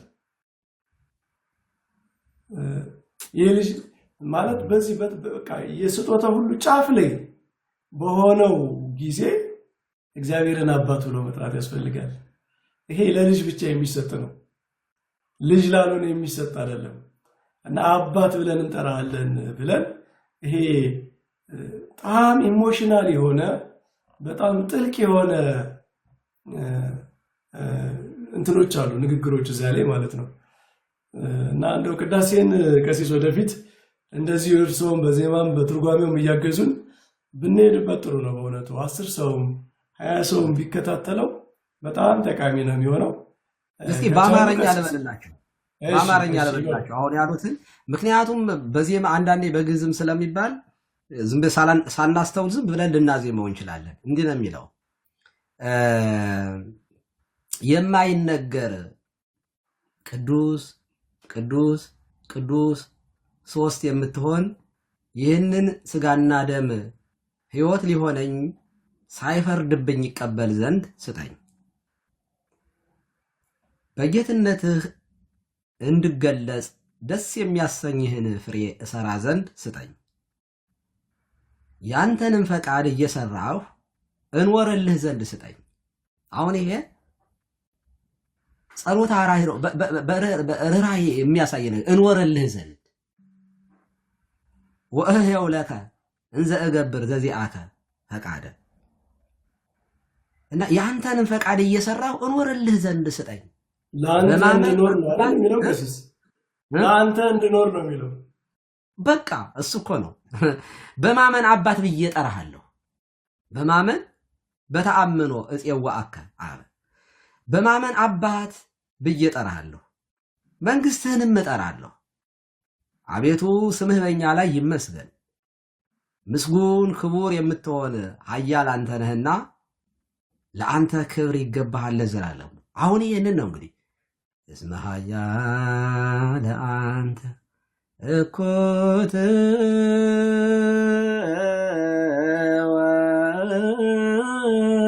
ወስቡህ ወለከ ስብሐት ለዓለመ ዓለም። አሁን እየደጋገምን የምንለው ይሄንን ነው። እየደጋገምን ስጋው ደግሞ እየተቀበለ ሰው አቤቱ ስምህ በእኛ ላይ ይመስገን፣ ምስጉን ክቡር የምትሆን ኃያል አንተ ነህና ለአንተ ክብር ይገባሃል ለዘላለሙ። ይህንን እያለ ነው የምንቀበለው እና እግዚአብሔር ይስጥልን ስላስታወሱን መምህር ቃል ተሰማልን። ቀሲስ ብንደመድም ይሻላል። ጥያቄ ምናምን የሚሉ ሰዎች አሉ፣ ግን አሁን በጣም ኮንቴምፕሌሽን ላይ ስለሆንን ወደ ጭቅጭቅ መንፈስ እንዳንገባ ጥያቄው ሌላ ጊዜ ብናዘገኝ ይሻላል። በጣም ትክክል ነው። እዚሁ ካሉት የሚጨምሩ ካሉ እንደው ችግር የለም። ካላችሁት ውስጥ ሀሳብ መጨመር ይቻላል። ተቀድሰናል፣ አንመለስም ወደ ጭቅጭቅ። ምክንያቱም አንዳንድ የአእምሮንም መጠበቅ ያስፈልጋል። እውነት ለመናገር አእምሮንም የሚያቆሽሽ ነገር መራቅ ራሱ ያስፈልጋል። ወደፊት ምንድነው የምናደርገው ቀሲስ? እንዲህ አይነት ውይይት ሲሆን መግቢያ ነገር እናነሳለን። ጥያቄ ካለ ከፕሮቴስታንቶችም ከምንም መሀል ላይ እናስገባና በእንዲህ አይነት መንፈስ ነው የምንጨርሰው። በጣም ጥሩ ነገር ተነጋግረን በጭቅጭቅ መጨረስ ጥሩ አይሆንም እና ወደምንለው ማለት ነው መሀል ላይ ነው የምናስገባው። እንዲህ አይነት ነገር ካለ ወደፊትም እንደዛ ነው የምናደርገው። ሀሳብ ካላችሁ ቀሲስ መላኩ ይዘጉልናል። ክርስቶፎሮስ፣ ናቴና ዶክተር ዘላለም ግን ሀሳብ ካላችሁ መጨመር ይቻላል።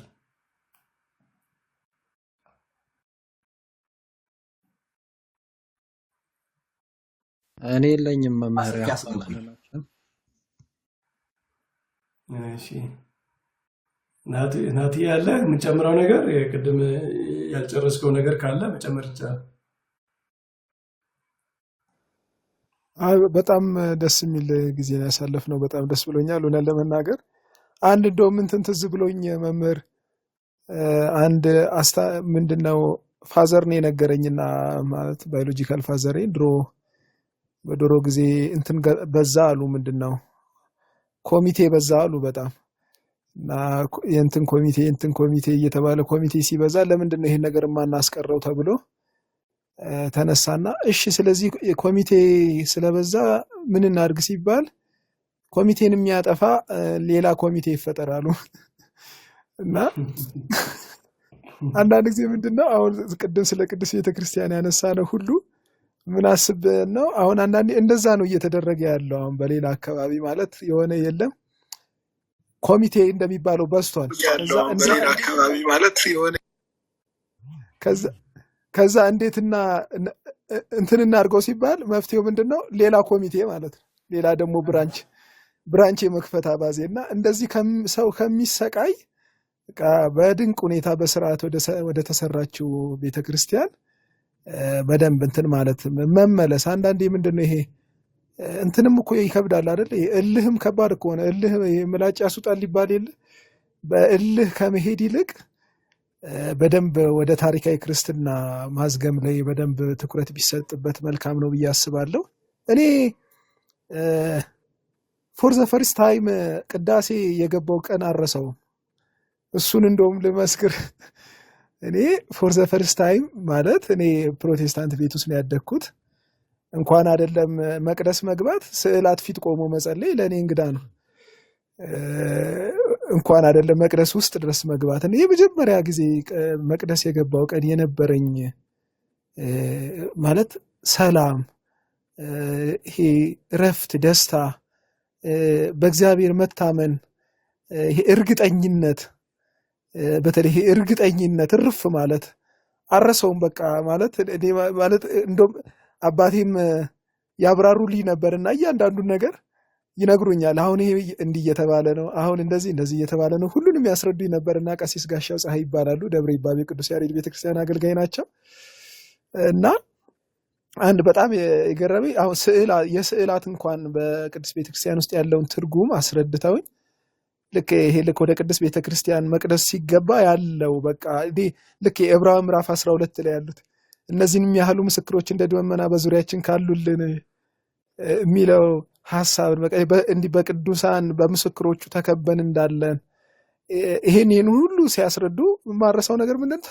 ስለዚህ ሰማዩ መና ክርስቶስ ካለበት፣ ሰማዩ መጠጥ የሆነው ጌታችን ያለበት፣ ስለሱ ዋጋ የከፈሉ ቅዱሳን ያለበት፣ የበኩራት ማህበር ያሉበት፣ ደስተኝ የተሰኙ መላእክት ያሉበት ይሄ ጉባኤ ላይ ከመገኘት በላይ እንደው በቃ ምን ዓለም አለ ከዚህ ውጪ? በቃ ሌላ እንደው እውነት ለመናገር ክርስቲያን እኮ ሌሎች የምናስቀናበት ነገር ይሄ ብቻ እኮ ነው። ሌላ ምን ማስቀኛ አለን?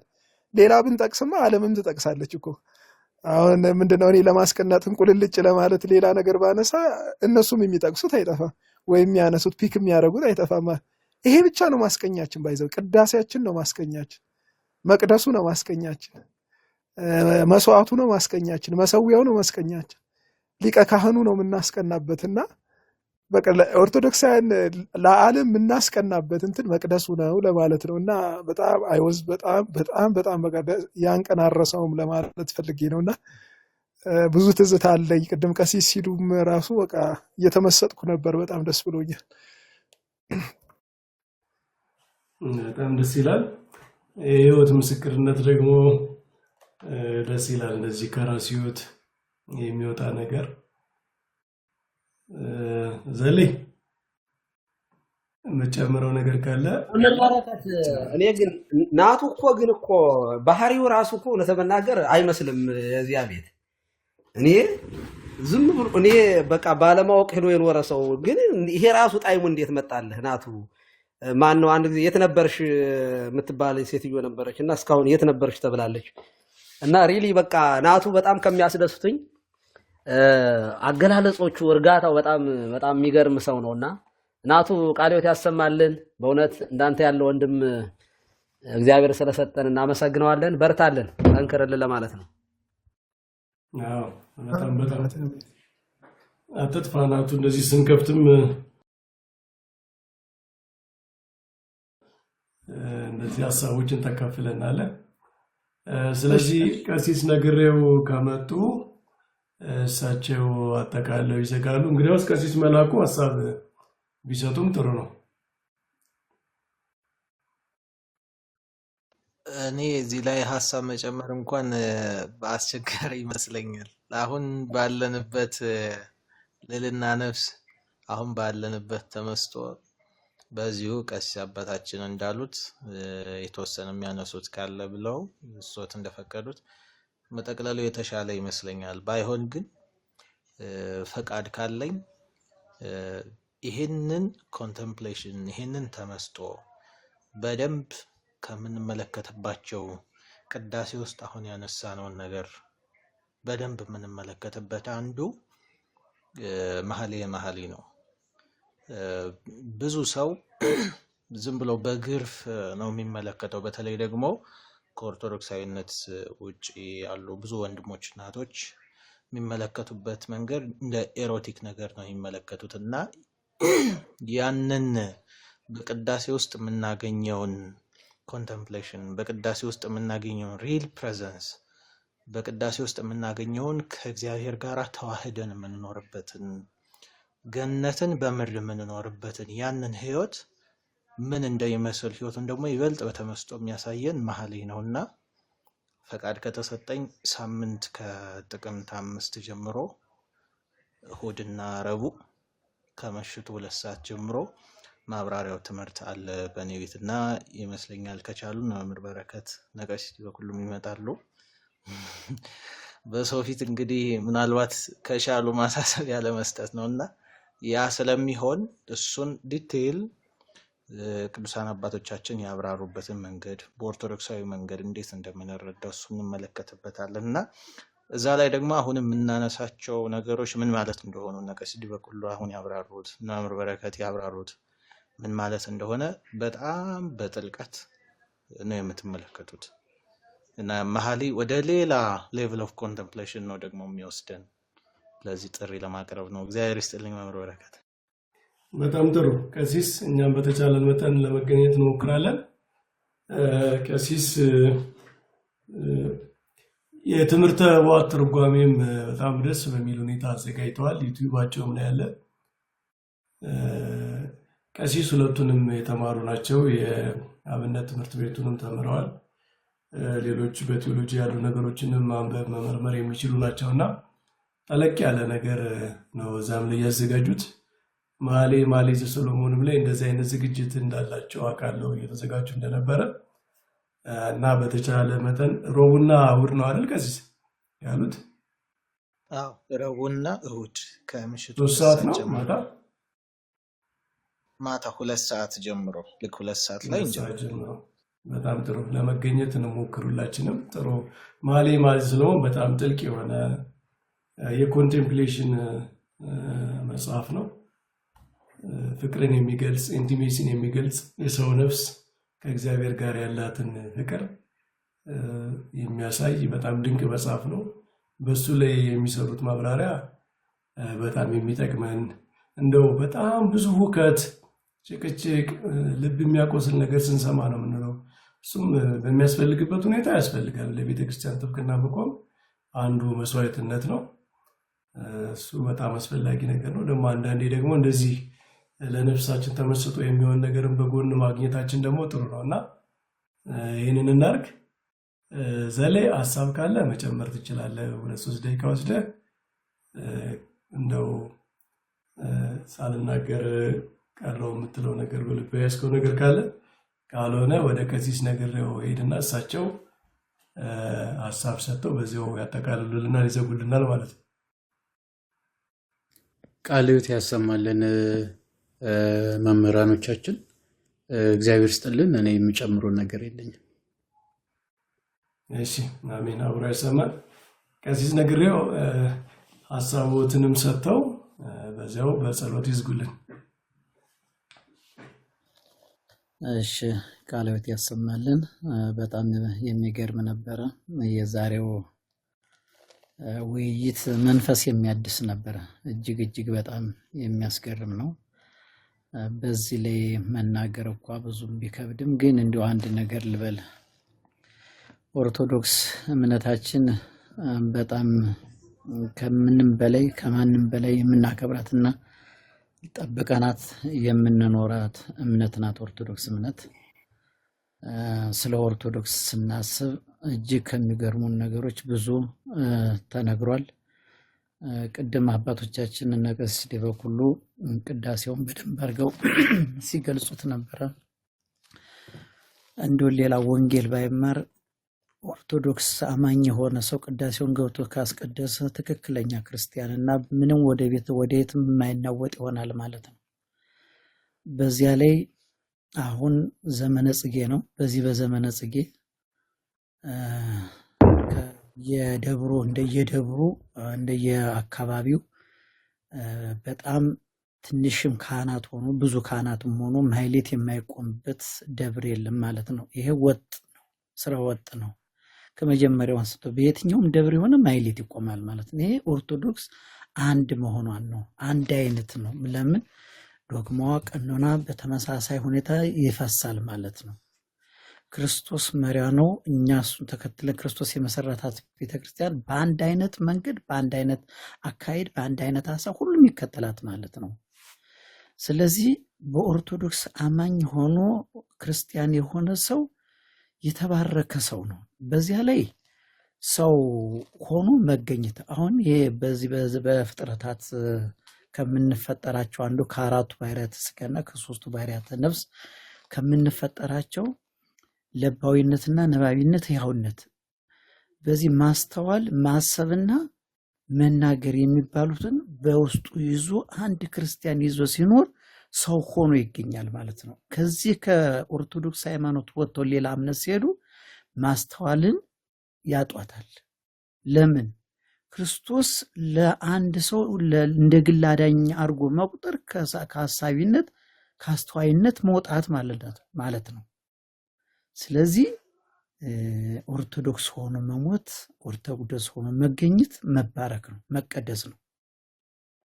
እውነቴን ነው። በጣም በጣም በጣም ከምንከበርበትና ከምንደነቅበት ኦርቶዶክስ ሆኖ መገኘት ነው ማለት ነው። እና ቅድም እነ መምህር ዘላለም የቀደመችዋን መንገድ ሲሉ ነበር። አሁ እሷን መንገድ ይዘን እንከተል፣ እንሂድባት፣ እረፍት እናገኝባታለን። የተቀደሰ ህይወት ነው የምንኖርበት።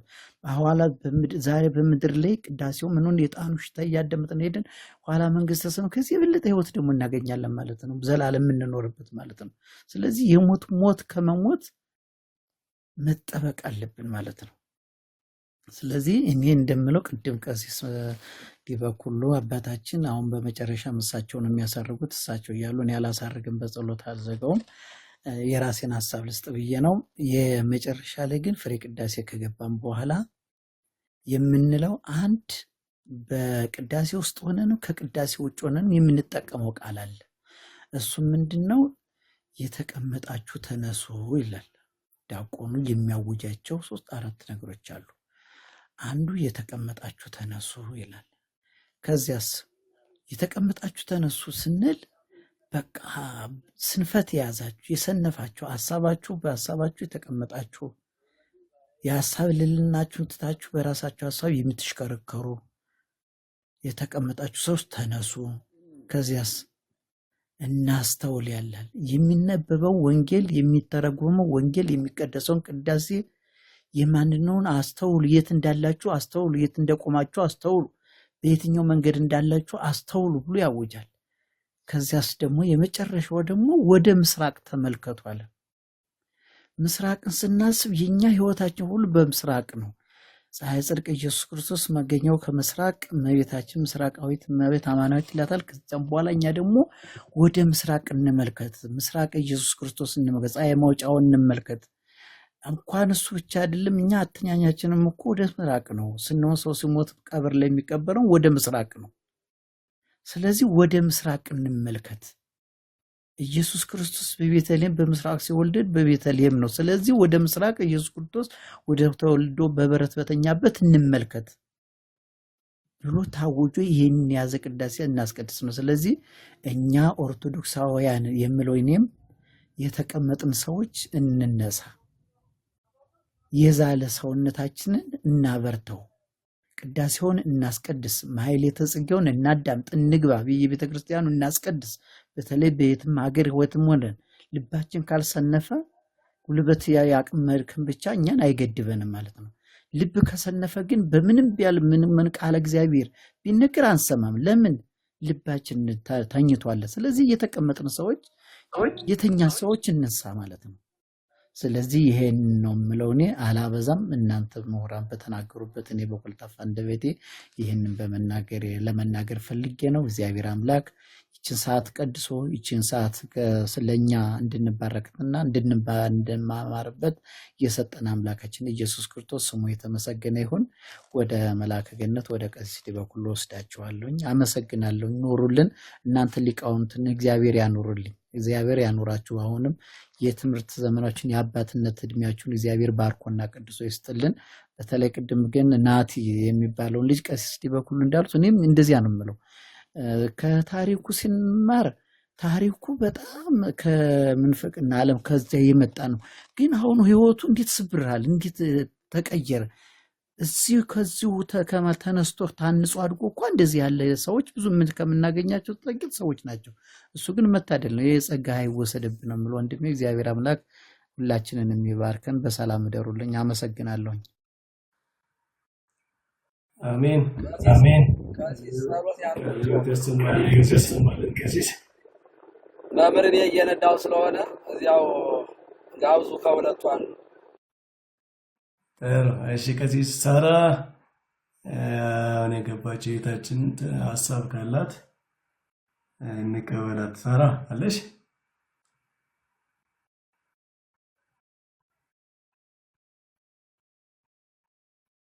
ይሰማል? አቤት አቤት፣ እንደምን አመቻችሁ?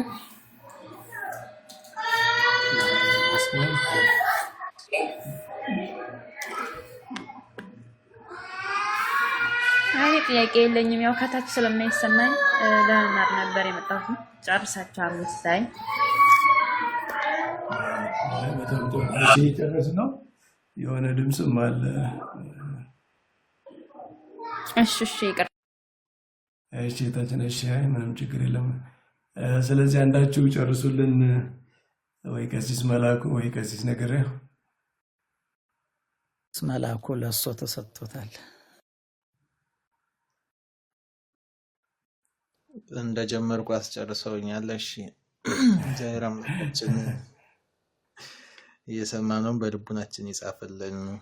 ከዚህ ከሰማያዊው ተመስጦ ከዚህ ሰማያዊት ሰርግ ቤት እግዚአብሔር አምላካችን ሁላችንን የማያጉልን፣ ወደ ጨለማው ከመጣል ይሰውረን፣ አይነ ልቡናችን ያብራልን። የሀገርና የቤተክርስቲያንን ጥፋት ፈጽሞ ያሳየን። ከሱ አካልነት ተቆርጦ ከመጣል እሱ በቸርነቱ ይጠብቀን። ወደ እርሱ አካልነት ያልመጡትንም እግዚአብሔር አምላካችን በቸርነቱ በፍቅሩ ስቦ ያምጣልን፣ ወደ አካልነት ይመልስልን። ወንበል በአኮቴት አቡነ ዘበሰማያት ይትቀደስ ስምከ ትምጻእ መንግስትከ ወይኩን ፈቃድከ በከመ በሰማይ ከማሁ በምድር ሲሳየነ ዘለለ ዕለትነ ሀበነ ዮም ህድግ ለነ አበሳነ ወጌጋየነ ከመ ንሕነኒ ንህድግ ለዘአበሰ ለነ ኢታብአነ እግዚኦ ውስተ መንሱት አላ አድኅነነ ወባልሐነ እምኩሉ እኩይ እስመ ዚአከ ይእቲ መንግስት ኃይል ወስብሐት ለዓለመ ዓለም። በሰላም ቅዱስ ገብርኤል መልአክ ወእግዝእትየ ማርያም ሰላም ለኪ ድንግል በሊናኪ ወድንግል በስጋኪ እምእግዚአብሔር ጸባኦት ሰላም ለኪ ቡርክት አንቲ እምአንስት ወቡሩክ ፍሬ ከርሥኪ ተፈሥሒ ፍስሕት ኦ ምልዕተ ጸጋ እግዚአብሔር ምስሌኪ ሰአሊ ወጸልዪ ምሕረተ ወፍቁር ኢየሱስ ክርስቶስ ከመ ይስረይ ለነ ኃጣውኢነ ኦ እግዚእ ኢየሱስ ክርስቶስ ሰራይ ኃጢአት ወደምሳሌ ያበሳ ሰራይ ኃጢአቴ ወኃጢአተ ኩሉ ሕዝብከ ማይሰራ ኃጢአት እግዚአብሔር ይፍታ፣ እግዚአብሔር ይጠብቅልን። አሜን። ቃል ሕይወት ያሰማልን። ቀሲስ የተከታተላችሁን ከታች የነበራችሁ ሁላችሁንም እንደዚሁ ሰላም ያውላችሁ፣ ሰላም ያሳድራችሁ እንደየቦታችሁ።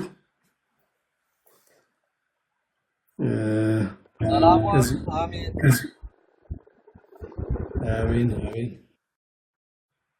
በሉ ደህና ደሩ። ቀሲስ ሁላችሁም ደህና ደሩ። አሜን። ሰላም ደሩሽ። እግዚአብሔር ይስጥልን። እነ መጋቤ ብሉይን እነ ዶክተር አረጋን ያምጡልን። መምህር እስኪ እንደዋውልላቸዋለን። ቢዚ ሆነን ነው ያሉት። ሊቀ ሊቃውንት ቀለመ ወርቅ ኧረ ናፍቀውናል። ፕሊዝ አሁንም ቢሆን ደጀ ሰላም መግባት ይችላሉ ካሉ ከታች ይቅርታ መጠየቅ ይችላሉ። አዎ አሁን የደጀ ሰላም ሰዓት ነው። ከታች ያላችሁትን በትዕግስት ስለተከታተላችሁን ከልብ እናመሰግናለን። እንዲህ ያሉ በእርጋታ የሚሰጡ ትምህርቶች ላይ በጣም ብዙ ሰው የለም እና ይሄ የሚጠቁመን ደግሞ ብዙ ነገር አለ።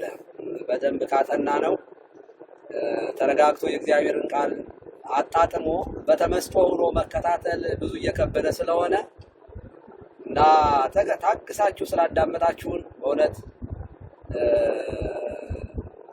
እግዚአብሔር ይባርካችሁ፣ ዘመናችሁ ይባረክ። ከታች ያላችሁትን ካላችሁ ግን ከታች ሊቃውንቱ እባካችሁ ገባ ገባ በሉ ወደ ደጀ ሰላም። አንዳንድ ጊዜ ከቅዳሴዎችም ይመጣል እኮ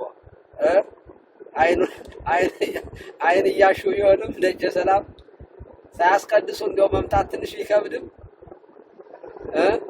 እንፈቅደንላችኋል። ኑ ከታች ያላችሁ ለማለት ነው። እግዚአብሔር ይስጥልን።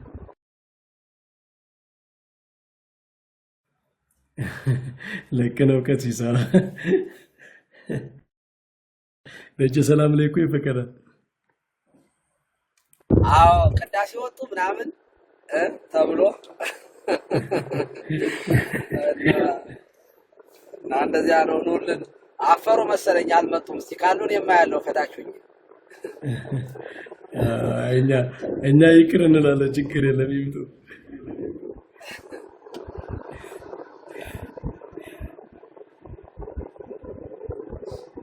በሉ ደህና ደሩ። ሰላም ደሩ። ደህና ደሩ። ደህና ደሩ መምህር፣ ደህና ደሩ። እርሶም ጠፍተዋል መምህር፣ አይጥፉ፣ ብቅ ብቅ ይበሉ ቶሎ። እሺ አዎ፣ እንግዲህ ደግሞ እስኪ እሞክራለሁ። አንዳንድ ትንሽ አስቸጋሪ ሁኔታዎች ስለነበሩ ነው። እንደ እግዚአብሔር ፈቃድ እስኪ እንሞክራለን። እሺ እሺ መምህር ደህና ይደሩ። እሺ አትጥፋ አንተ እናቴ በጣም እሺ፣ እመጣለሁ። አብረን ነው ምን መሆን ያለብን። እሺ እሺ መምህር እመጣለሁ። እሺ እሺ ሁላችሁ